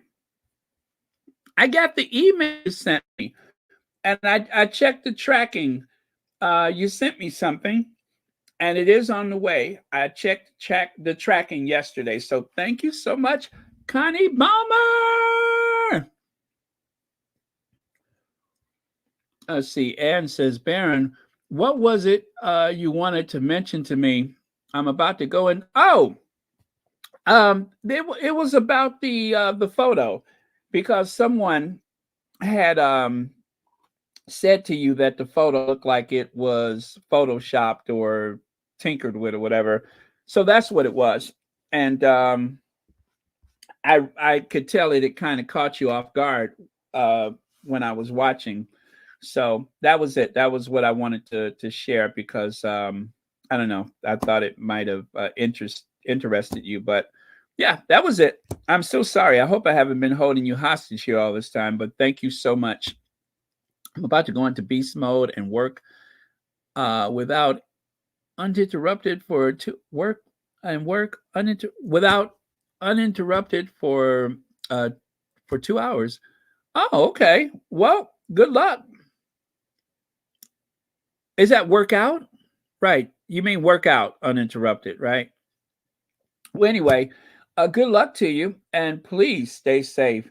And as for the praying mantis, I cannot believe you killed a praying mantis. I love those. I love those. I was gonna look next time. Can you send me a praying mantis? We don't have them around here, but I love praying mantises. I think they're so cool. They got those mandibles that can rip anything apart. Yeah, you know what? You better kill them, because they do have a nasty bite. They're very intelligent and they have a nasty, painful bite. So yeah, you better kill them. Uh, okay, but thank you for stopping by, and good luck to you. Uh, yes, we are waiting for something from Byline. Oh, party fit for a king. It's late night for William and Kate as they depart Clarence's house close to midnight after Charles' glittering 75th birthday bash, but was his biggest present his first phone chat with a strange son, Harry, in 6 months. Yeah, so this is why I was saying that the calls are coming from inside, or was it coming from Montecito? And as you know, in Montecito, there are no lakes. In order to drum up interest in Charles' birthday, who did they turn to? Who did they use as a means to get people to pay attention to old sausage fingers, the man who is incapable of playing Chopin on the piano ever again? Who did they get? Well, in order to get the anti Chopin sausage fingers Charles' birthday to trend, they had to keep repeating something about a phone call from Prince Harry. That was just so desperate. That was just so desperate. I mean, just how low can you go? Let me see. Jeannie Bond, speaking of the same, Kate cutting her eyes and pursing her lips, invisible. Yeah, exactly. She's obsessed too.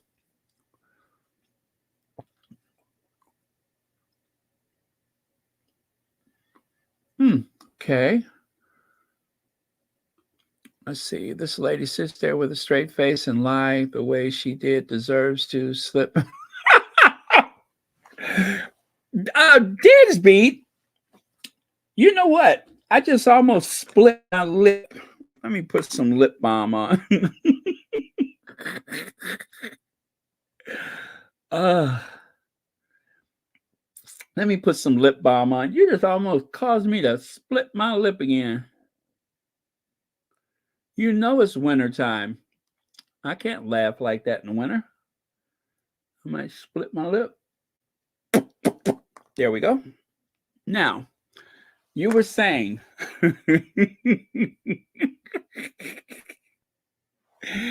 Ooh, you were saying, not that you're wishing a hip replacement on someone.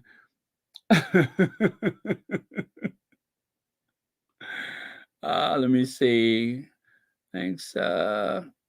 Your channel is outdoing William's Earthworm channel. Really? I heard you mention that today. I heard you mention that, but yeah, okay. Um, and to be fair, it is Earthworm. If it was something interesting, then I wouldn't expect to do so well. But because it is Earthworm, something that nobody would with any sense would watch. I mean, the whole concept of it is just so pompous and arrogant. And did you hear that they said that the next one will be in China? Oh, you said that. You said that the next one will be in China. Yes. And when I heard that, I was just like, China of all places? What is this obsession with Asia? So, again, there is raw sewage flowing into the fresh water, uh, streaming off of the UK, and he's every place but home. I wish that the media would call him out on that. Please call him out. Somebody get brave enough, Omid Scobie. Somebody please get brave enough to call him out because he is getting away with it. When he was in the Hudson Bay in New York, he should have been called out and nothing. But yeah, he deserves to be called out in the most epic way possible. So that is what I'm holding out for. Worry about your own backyard. Thank you so much for your comment. Okay. So,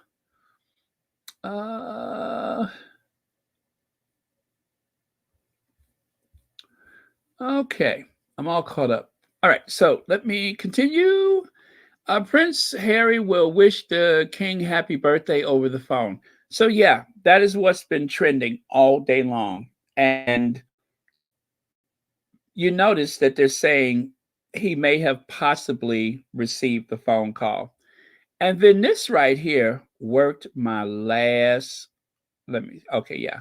this worked my last nerve. Tacky, tasteless, and a vanity that's out of this world. Maureen Callahan skewers Vogue's new pinup, Lauren Sanchez, and Jeff Bezos as a pair of intergalactic egos who just can't read the room. Hold on a second. Okay. I needed to make a very gross sound. So, Jeff Bezos, who arguably is the wealthiest, if not one of the wealthiest men in the world. I know for a while it was neck and neck with him and Elon Musk, right? Jeff Bezos, who started a book selling service online in his garage, right? That Jeff Bezos. As a matter of fact, if he hadn't divorced his wife, his first wife, he might still be the wealthiest man in the world. Now she's like one of the wealthiest divorcees in history. But I'm sure that this Callahan person understands the caucasity of that comment, the arrogance of that comment. Jeff Bezos has worked for his money. Jeff Bezos has single-handedly threatened the existence of Walmart and many other supermarket and discount store chains. He's done that himself. Even some high-end stores have been threatened. Even the pharmaceutical business, streaming services, all of them have been threatened by Jeff Bezos. Now, if you ask me, I don't think they pay their people enough money. But as you know, I have an Amazon wish list. I have been shopping for Amazon for about 10 years now. And it is one of my favorite things. And you know how I am about labor and fair pay and decent wages. It is one of my favorite things in the world. I love when I forgot I ordered something and I get that knock at the door, and I find out, oh, it's some new earbuds. I forgot about that. Do you know how good that makes me feel? And also, thanks to Jeff Bezos, do you know how much easier it is to gift other people? There was a time when it took everything I had to get me to a post office to send off a gift to someone, to go and shop and then send off a gift to someone. It took everything in the world. Well, let me tell you, a very dear elderly friend of mine that passed away a couple years ago. It's been a year or two. Anyway, I um I used to send him stuff. Oh, it's wintertime. Maybe he needs some thermal socks. Oh, it's summertime. Maybe he needs a nice cool t-shirt. He actually wrote a book of poetry. So I printed um, a mug with the image of the cover of his poetry book. And I'm so glad I did that. I'm so glad I could do something nice for him. He didn't have much family. So I was so glad I could do something nice for him in the last days of his life. And none of that would have happened if it wasn't for Jeff Bezos. Oh, I mean, we would have met in person and hung out, and I would have given the occasional gift. But something as thoughtful as that, those little things, nothing expensive, little things, that wouldn't have happened if it wasn't for Amazon. So it's a mixed blessing. Um, it's making us lazier than we've ever been, but it also saved our lives during the pandemic, right? In some cases, it saved our lives. We were able to get things without feeling insecure about going out of the house. So for that, it was a blessing. And so I have a lot of respect for Jeff Bezos. I long for the days of the old Sears Roebucks and all those places. But then again, Sears Roebucks put a lot of people out of business. It's called progress, and not all progress is good. But at least this man worked for his money. Unlike Charles III. You know, I was going to say the same thing about Camilla, but I don't know that I'm entitled to do that, especially this close to Veterans Day. I'm not sure I can say that about her. But unlike Charles III, who didn't work for anything, And just as I've said some glowing things,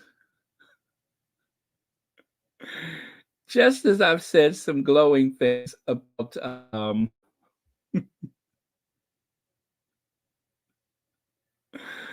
um Sherry, where I didn't know you talk like that. Anyway, just as I've and Beverly McCaskill. Anyway, as I was saying, just as I've said some nice things about Jeff Bezos, I'll say some nice things about Charles. The Prince's Trust, the intellectual curiosity that he has for the arts and eating organic food and stuff like that. I mean, there's some good things about him, right? And I wouldn't call him Father of the Year, but there's some good things about him, more so than you would find with William. But both of them are still some pretty acidic people. I mean, they would eat the barnacles off the bottom of a ship. They're so acidic sometimes. But you know, we all have our good points, right? I'm sure William is a great father, and okay, that's it. That's all I have for William. Um, so having said that, at least you could say that Jeff Bezos has worked for his fortune, and he is wealthy beyond belief. And if I'm correct, didn't his ex-wife donate a lot of the money that she got from Jeff Bezos? Didn't she dump a lot of money into the historic black colleges and some other African American causes. Am I right about that?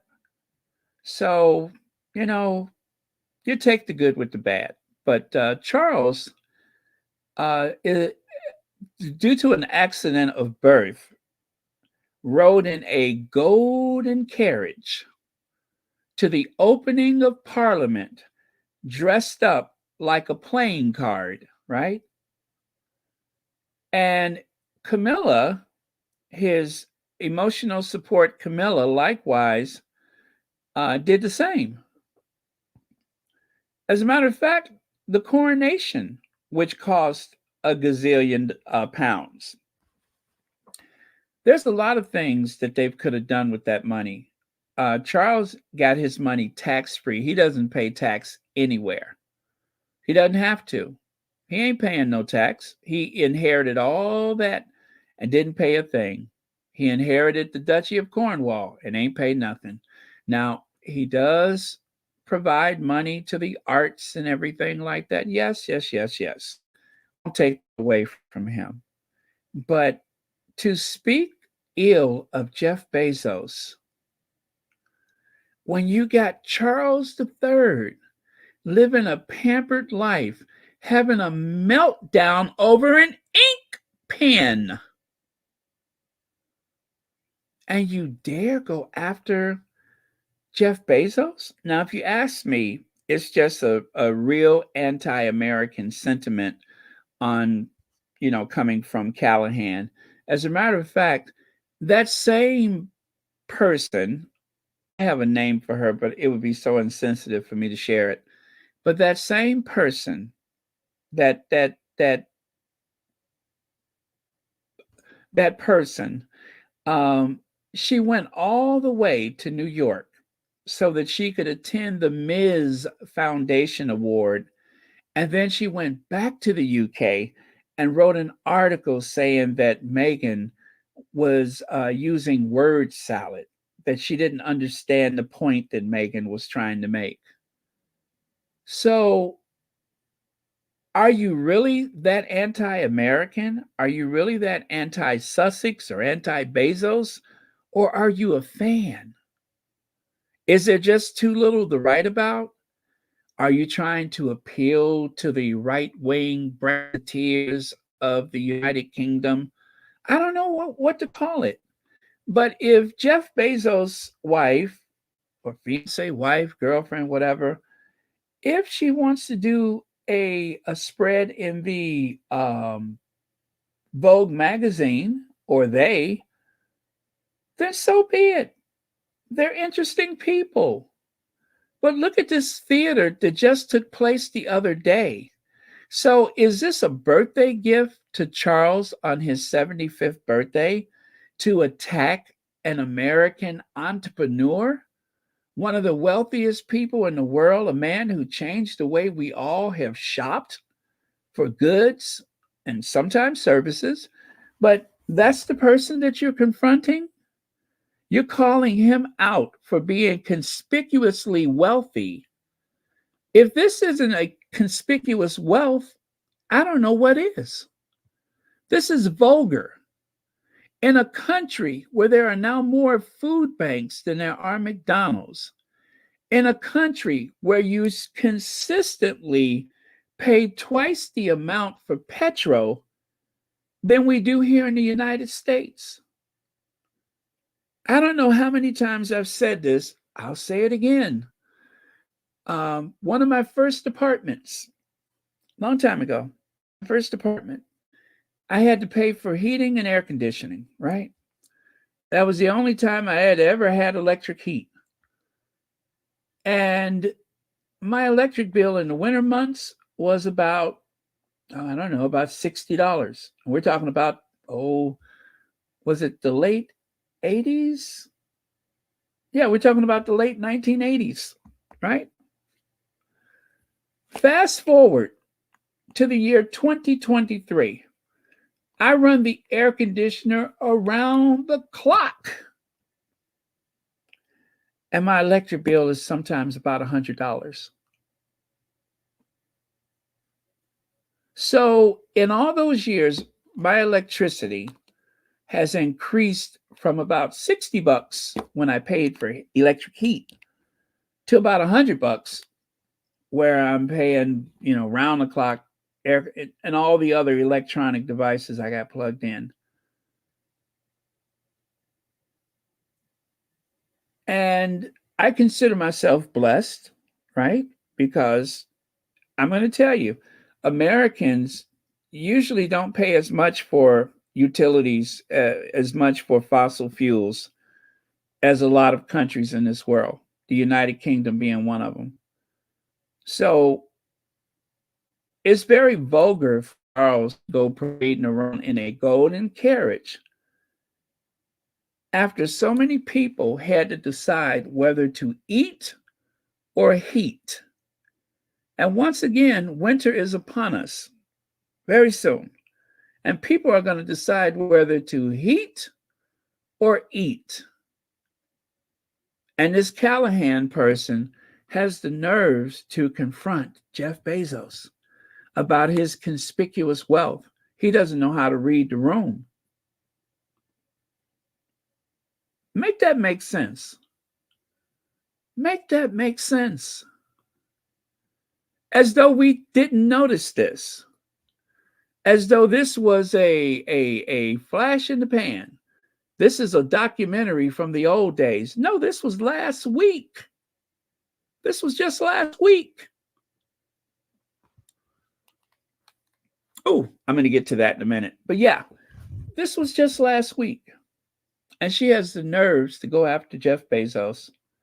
I'm done. I'm done. If you ask me, stick a fork in it, I'm done. I don't have anything to add to that. The idea that she would dare confront an American entrepreneur, a job creator, an innovator. Do you all know that Jeff Bezos, his computers are actually used by the United States government? He has some computer banks that are used by the United States government.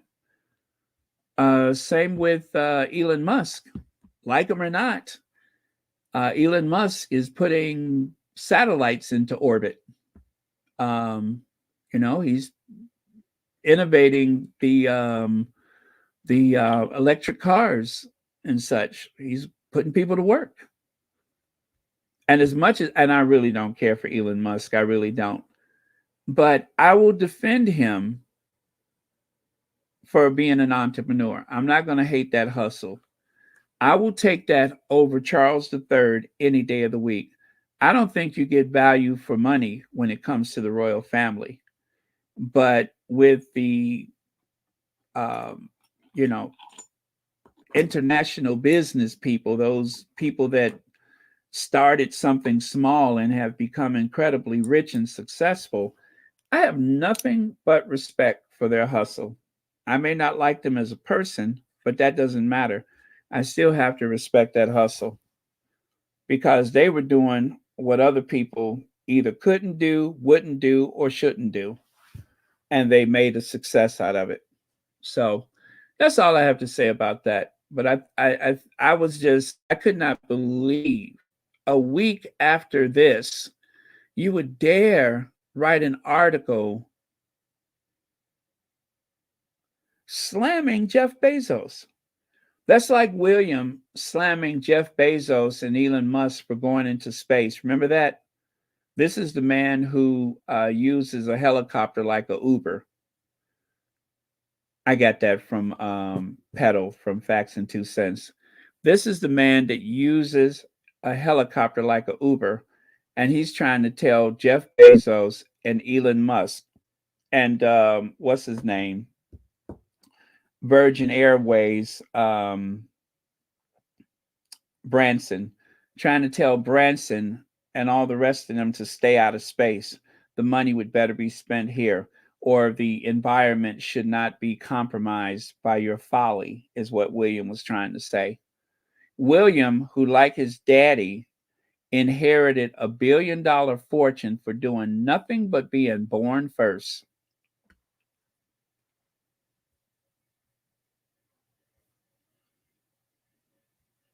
And by the way, I think Branson is pretty cool too. I don't love everything about him, but the man has what the what? Oh, okay. I thought Special K was on, but she just posted a short. I was like, I know Special K ain't about to go on at this hour. But yeah, she just posted a short. Okay, let me get on to this then. Okay. Timeline of Frederick's night according to magazine. The magazine claims following timeline of events. October 25th afternoon, Frederick and Genovia, whatever her name is, walked around El Retoro Park. 7 p.m., Frederick and Genovia go to her apartment separately. 9 p.m., they emerge from the building separately, having changed clothes and get into the same white car. 9 p.m. to 12 a.m., pair traveled to El Corral de la Moria restaurant for dinner to watch Flamingo. And then, of course, the pair leave the restaurant at 1 a.m. and get into a car. 8:30 a.m., Frederick leaves that girl's apartment at 8:30 in the morning. So that is the timeline for what is turning into a really sad state of affairs. No pun intended. Pictures that rock Danish royalty.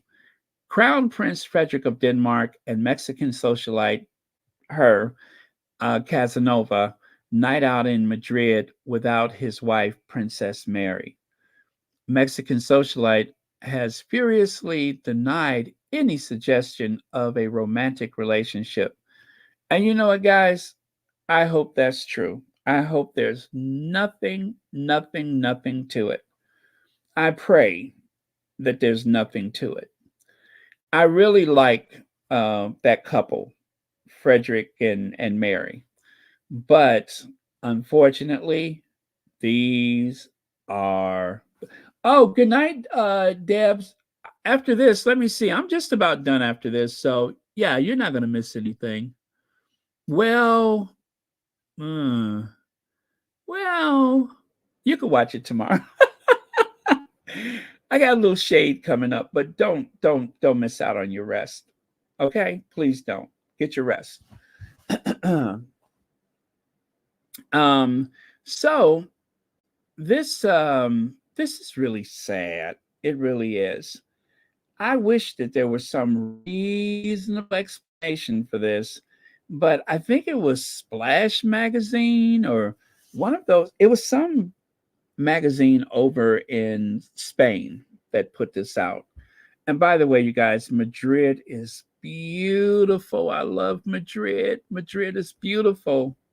Very hilly from, well, where I was, it was kind of hilly, but beautiful. I love Madrid. But yeah, that happened. So right here, photos of Crown Prince Frederick of Denmark and Mexican socialite Genoveva Casanova on a night out in Madrid without Crown Princess Mary have emerged. The heir to the Danish throne and the reality TV star enjoyed a night out in Spanish capital last month, which included a stroll in the park, strolling in the park, watching winter turn to spring, standing in the dark, watching lovers do their thing. That's the time I feel like making love to you. I don't know, that song just got triggered. That's the time I feel like making dreams come true. Oh, baby. Now, I'm not saying that that's what happened. I'm just saying that triggered that song. In a restaurant.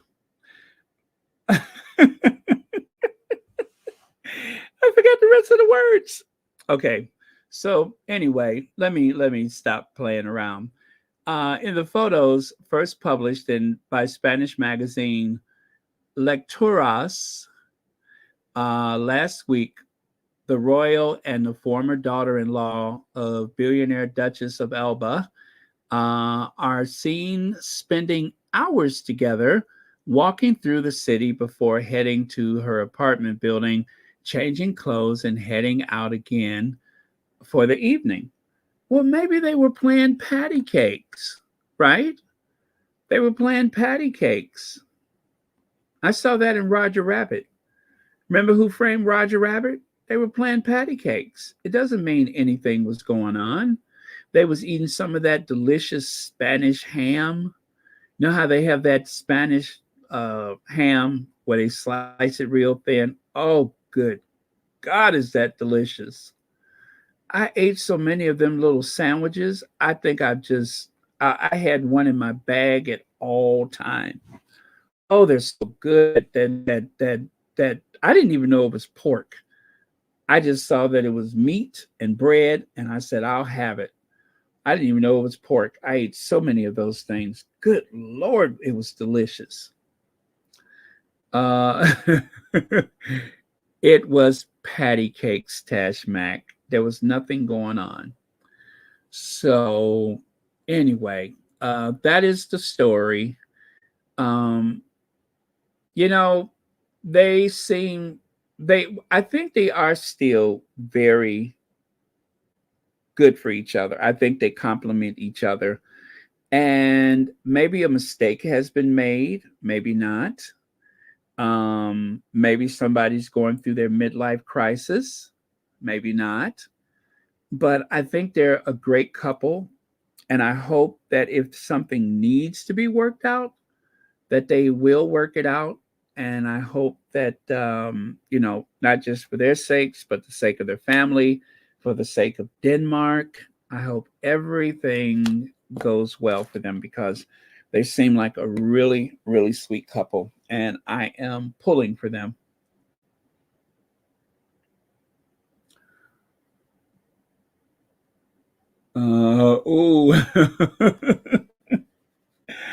Let me see here. Jeff Bezos needs to buy the Daily Mail and sack Callahan woman. One of my wishes is American billionaire to buy a magazine and write all the sleep. Well, Jeff Bezos owns the Washington Post, I think. I think he owns the Washington Post, which is a very, esteemed newspaper in the United States. And he's promised to hands off and leave them be. So, I mean, we've had some really great newspapers here in the US, and there's a few of the old papers that's still around, but they, they have changed ownership here and there. The New York Times is the old gray lady, still a good newspaper. The Chicago Tribune, the Los Angeles Times, the Boston, what is it, Sentinel or whatever. I mean, there's some good newspapers. There's some really good newspapers. And hopefully they don't get tainted with all of that Murdoch stuff and Sinclair. And there's a handful of companies that have ruined these, regional newspapers and such. So, oh, yeah. See there, Sherry Ware. I keep telling y'all I'm not just a pretty face. I be knowing stuff. Well, I do have a pretty face, but you know what I mean. I'm not just a pretty face. And look at there. That is the first royal that I've ever seen with a tattoo. That is the first royal that I've ever seen with a tattoo. The Crown Prince of Denmark, one of the oldest continuous monarchies in the world, and he has a tattoo. Yeah, he was on a collision course with destiny, wasn't he? And take a look here. I mean, they're such a nice couple together, and I want them to work this out. And there he is as a young man. He was always a bit of a rock star when it came to being a member of the royal family. But that's him in Hollywood back in the 1970s, by the way. Or was it the 80s? I think it was the 80s. Yeah, I think it was the 80s. Yeah, that was him in Hollywood back in the 80s, riding around in a big Cadillac Eldorado, uh, convertible Eldorado Cadillac. Remember those? Those cars were huge. I mean, huge. Let's see. Picture that rock Danish royalty, Crown Prince Frederick of Denmark, glamorous single Mexican socialite, Genoveva Casanova, night out in Madrid without his wife, Princess Mary. Oh, well, if you're watching Crown Prince Frederick, please straighten up and fly right. Straighten up and fly right. Straighten up and fly right. Straighten up and fly right. Cool down, Papa, you're gonna blow your top. Dan Wooten replaced on GB News until further notice. Music to my ears. Less than 2 months after Dan Wooten was suspended by GB News, the broadcaster has appointed a regular the broadcaster has appointed a regular replacement in his former slot until further notice. Good. Good, good, good. Well, you guys, let me tell you something. I don't know what took so long. They could have easily, and by the way, Dan Wooten is somewhere doing his quiet reflection like he did after the Queen died. He is somewhere doing his quiet reflection. He is meditating, quietly reflecting on all of the things that have been said and done over the years. So he's quietly reflecting. Now, here is a worthy replacement for Dan Wooten, someone who is not as toxic, but can be pretty shady when she wants to. Someone who's, I don't know, but there's someone whose hair reminds me of the tectonic plates that has shifted for millions of years here on Earth, helping to form Pangea. Pangea, that huge landmass that broke up to become the continents as we know them today. But yes, the one woman Pangea,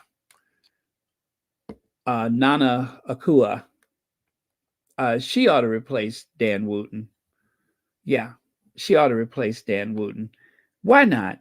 May as well. I mean, she's been shady and she's good at going after the so-called woke, right?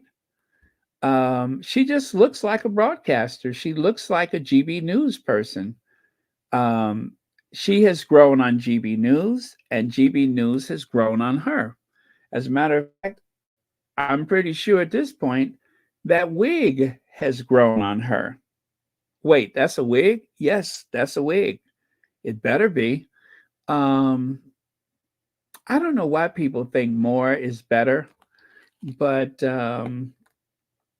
even the Duchess of I'm sorry, the Princess of Wales has been wearing wigs nowadays. So why not? Everybody else is doing it. But yes, Nana would be a worthy replacement for the GB News.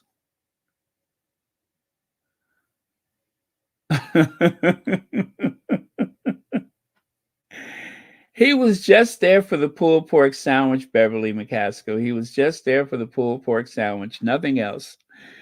I'm pretty sure that was it.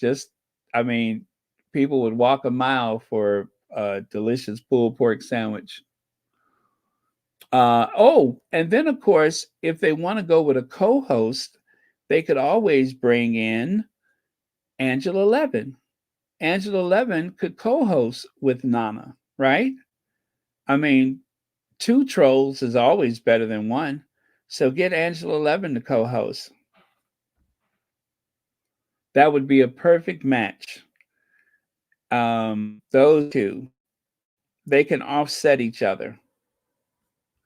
Of course, I have long suspected that Angela Levin is also wearing a wig.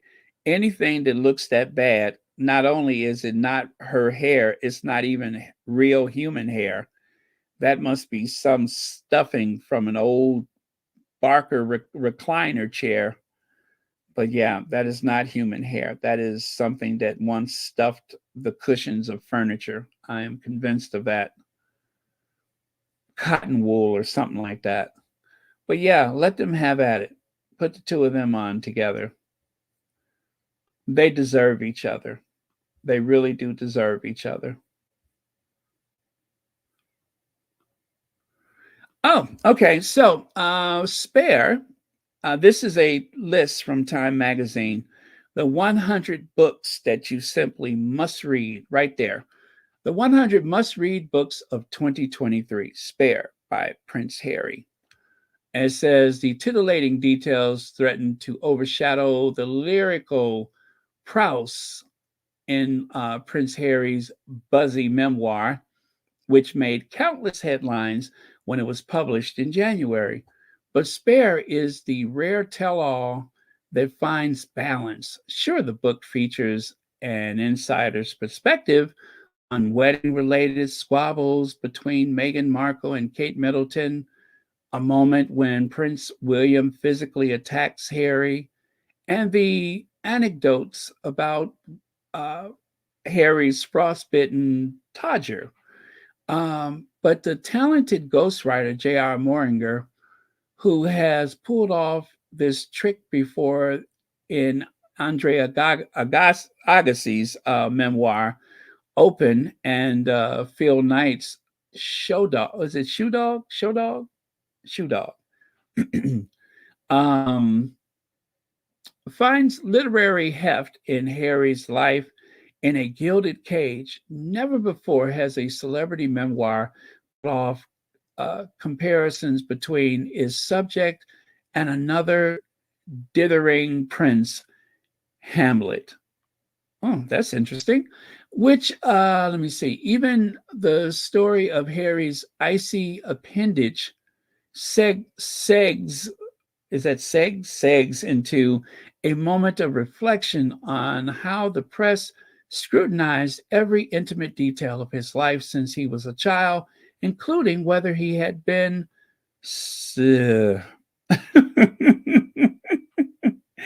I hate to say that word. It just sounds so violent. Comes from the drama. Stay for the writing. Yeah. So that was the review that they posted in Time Magazine. And look at who was with Kaboom today.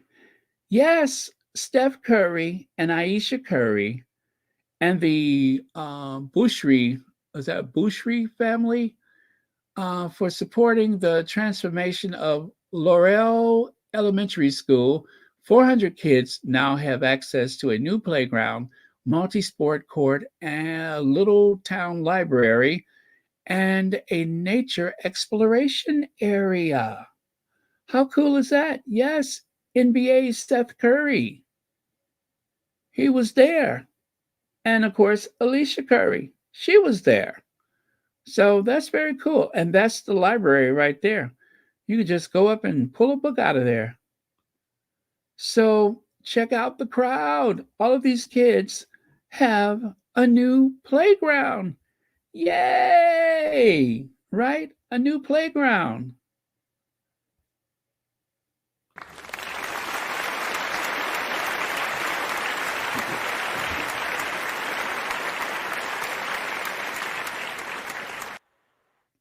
All right. And let me see. What do I have left? Oh, this is the last thing right here. I found this just before I came on today.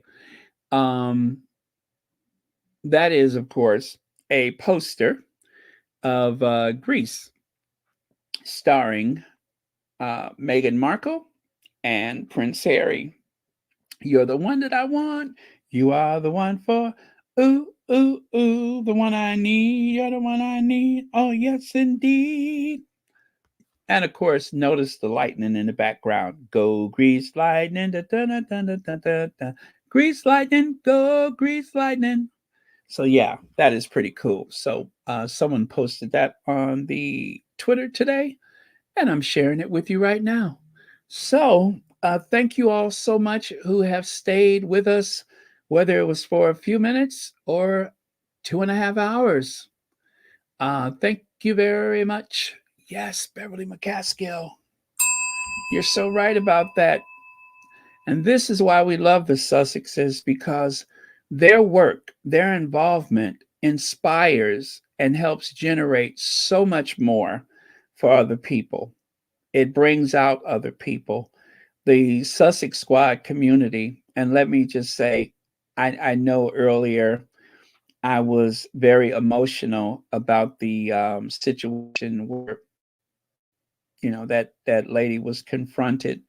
But all of that aside, the Sussex Squad community, whether direct donations or sharing the information, praying for a successful outcome, each and every one of you have been instrumental in the money that has been raised by the Sussex Squad over the years.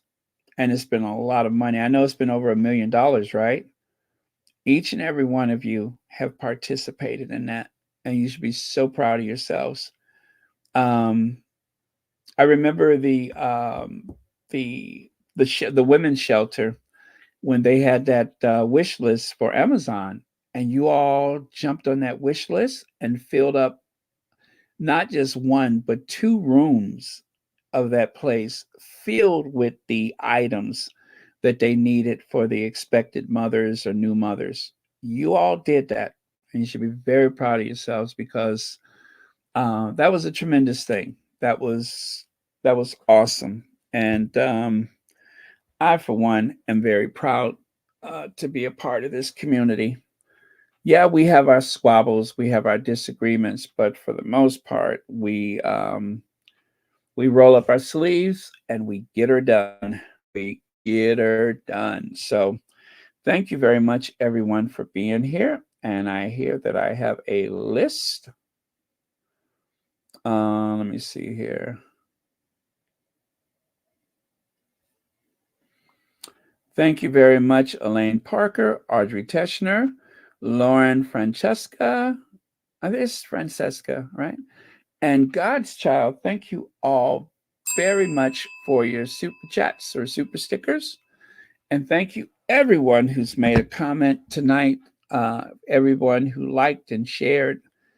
Thank you very much for being here. So, let me see.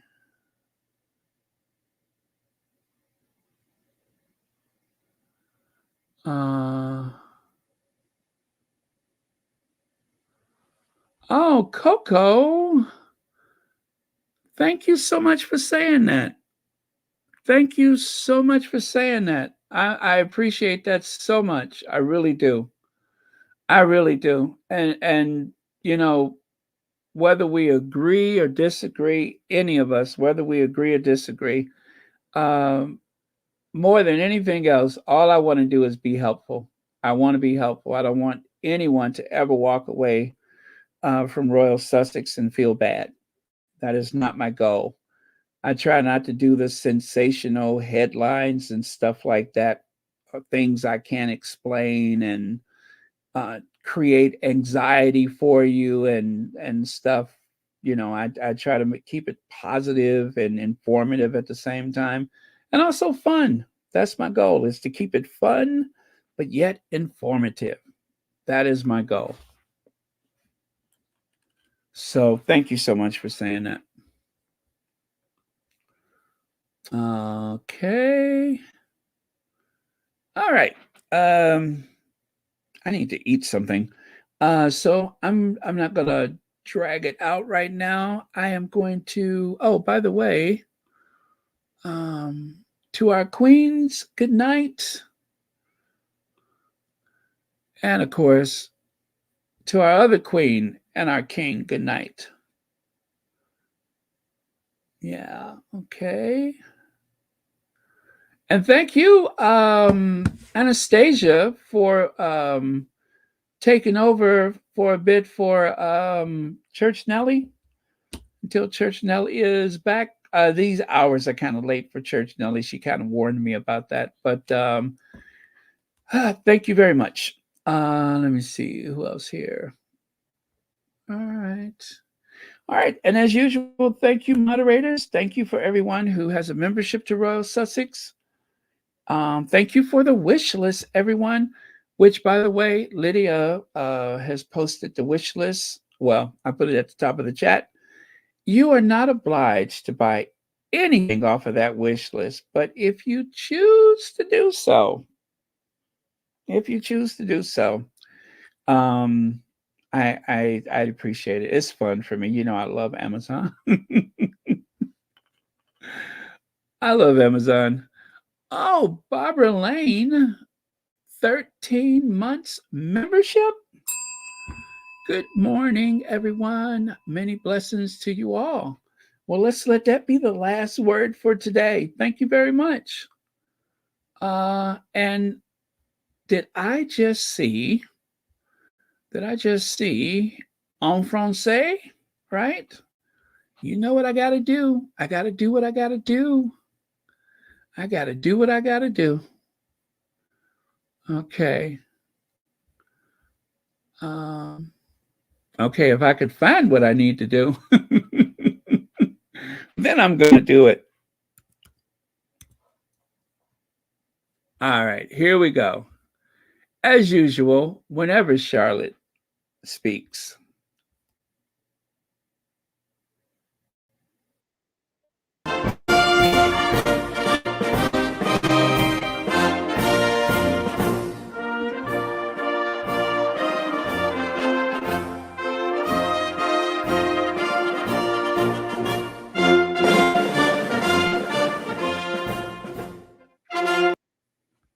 Yes, thank you so much, Charlotte. Bonne nuit, en français,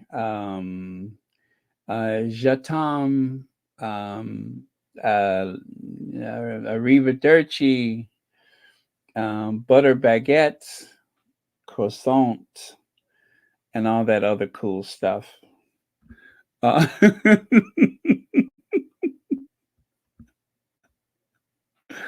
Buttered croissant. Now that sounds weird. All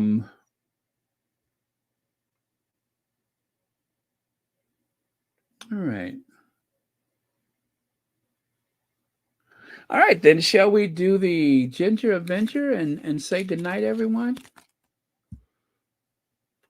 And sorry that we were on so much later today. Think about me while you're nodding off at work tomorrow. Feel free to take my name in vain tomorrow, if it helps.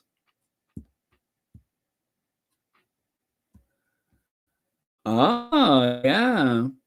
They are interesting people. And yes, I would love to see that for myself, the Kinsey collection. Yeah. And you know, I love to showcase when African Americans are doing some amazing things, because I grew up at a time when there was Ebony and Jet magazine and, you know, the Johnson products and all that stuff. And, you know, unfortunately, a lot of those businesses that were founded by African American entrepreneurs have been bought out by multinational corporations and such. But I remember those times, and it was so cool to know that there were these positive Black role models that I could look up to. Yeah, you know, did you all know that John H. Johnson of the Johnson Publishing Company, I believe he was the first African American to have a company on the stock exchange, on the Dow or whichever one of those, a publicly traded company, I think it was. He was the first African American to do that. I mean, I think he was born like the son of a sharecropper or something like that. And here this guy started the Johnson Publishing Company literally by hawking his mother's furniture, John H. Johnson. He tried to get a proper business loan from a bank, and everybody turned him down. I couldn't tell you why he was turned down, but everybody turned him down. I think you know why he was turned down. And so his mother said, well, you know what? It's just furniture. Go ahead. So he hawked his mother's furniture. He took a loan against his mother's, furniture. She must have had some nice stuff. And that is what he used to start the Johnson Publishing Company. Ebony Magazine, which was like the Life magazine for Black people, big size magazine. And Jet Magazine, which was like the Reader's Digest. Originally, it was called Negro Digest, a little pocket magazine for Black people. Now, you can't help but be proud of an accomplishment like that in a country where we were just crawling away from Jim Crow. We were just emerging from the yoke, from our shell of Jim Crow. We were just breaking free of it.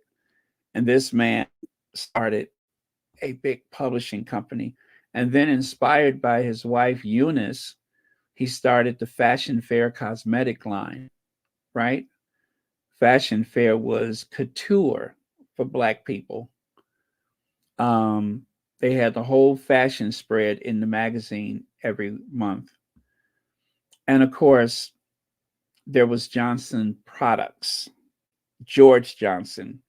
George Johnson, they were not related, but they were both from Chicago. And George Johnson, he asked for a business loan because he wanted to start some hair care products, right? And, publishing hair care products, it's been done before. But, these were the new kids on the block. And of course, he couldn't get a proper loan. So he asked his employer, he asked I'm pretty sure it was probably a credit union, but whichever financial institution, bank, credit union, he asked for a vacation loan. So he couldn't get a business loan because they looked at him and didn't see businessman, but they did see somebody who might go to Atlantic City or whatever. So he took out a loan for a vacation. And that is how the Johnson Products Company was created. Makers of Ultra Sheen, Afro Sheen, and Afro Sheen Cosmetics. So yeah, that's how that company was formed. And there were other companies. Another guy from Chicago, his name was Luster. The Luster hair care products came from Chicago. I'm telling you, that was quite a time for entrepreneurs. That was quite a time. That type of manufacturing and such, we may never see that again because everything has been outsourced and, but there's always room for opportunity. It makes me very proud to be an African American to know that that type of stuff was available and that people, what is it, carpe diem? They seized the day. Is that right, Anne? Seized the day. They seized the day. They took a gamble and created generational wealth and inspired millions of Black children all across the United States and around the world. Can't help but love that. So, okay, well, I'm done. I'm literally sitting here with my eyes closed, so I probably need to go. But I'm hungry too. I didn't eat anything for dinner. It's so late though.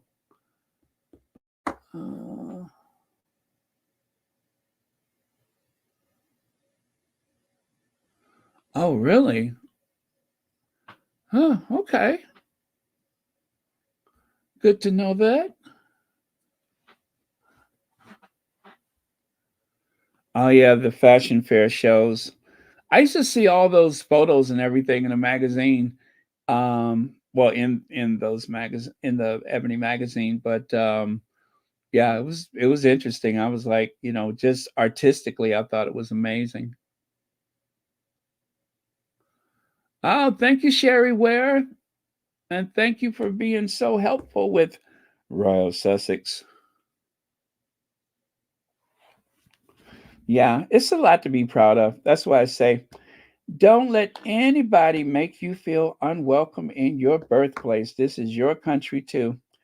And I am very patriotic because, you know, I helped to build this economy. My parents helped build this economy, and their parents helped build this economy. So this is just as much our country as anybody else's, maybe even more so. And I'll never let anybody take that away from me. Church Nelly, Church Nelly, where have you been? I hope you're feeling better. Church Nelly, there's a new sheriff in town, Anastasia. I had to recruit Anastasia. I hope you don't mind, but I had to recruit Anastasia just in case you weren't feeling up to it. So Anastasia has now become a super moderator capable of speeding up and slowing down the chat. Now she's drunk with authority.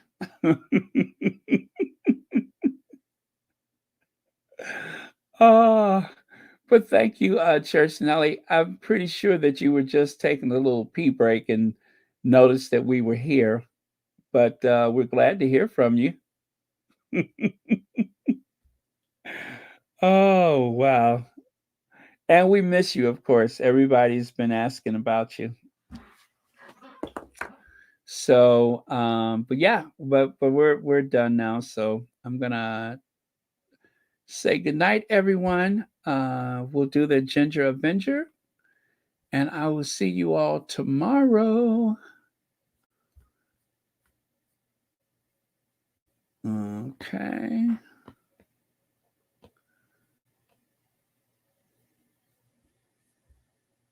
All right. I'm just looking at some of your comments. Yeah, a lot of people bailed already because it's like so late. I don't blame them. Get your rest on. Get your rest on. Dan Speed, I thought you left a while ago. I told you to get some rest. Don't punish yourself. I mean, I appreciate you staying, but I don't want you to punish yourself. Ah, yes. Bonne nuit, chérie. Chérie, well, bienvenue. Bienvenue, ma belle, et merci, ma très chérie. Yes. En français.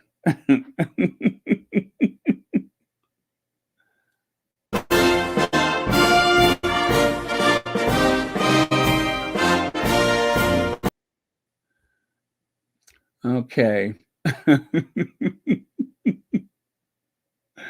No bad energy. Exactly. Church Nelly, I don't know. It seemed like the day goes by so fast. I've just about given up on mornings, but the day goes by so fast. And yes, it's been very awkward for everyone, I'm sure, me included.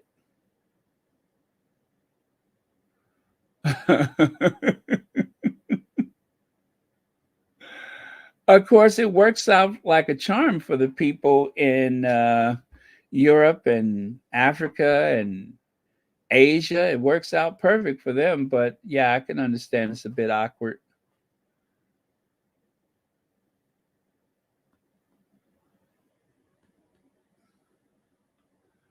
Okay. Okay. Yes, I'm gonna go. Uh, okay. Good night, everyone. Love you guys. See you tomorrow. And no bad energy.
I know I love Ginger Avenger.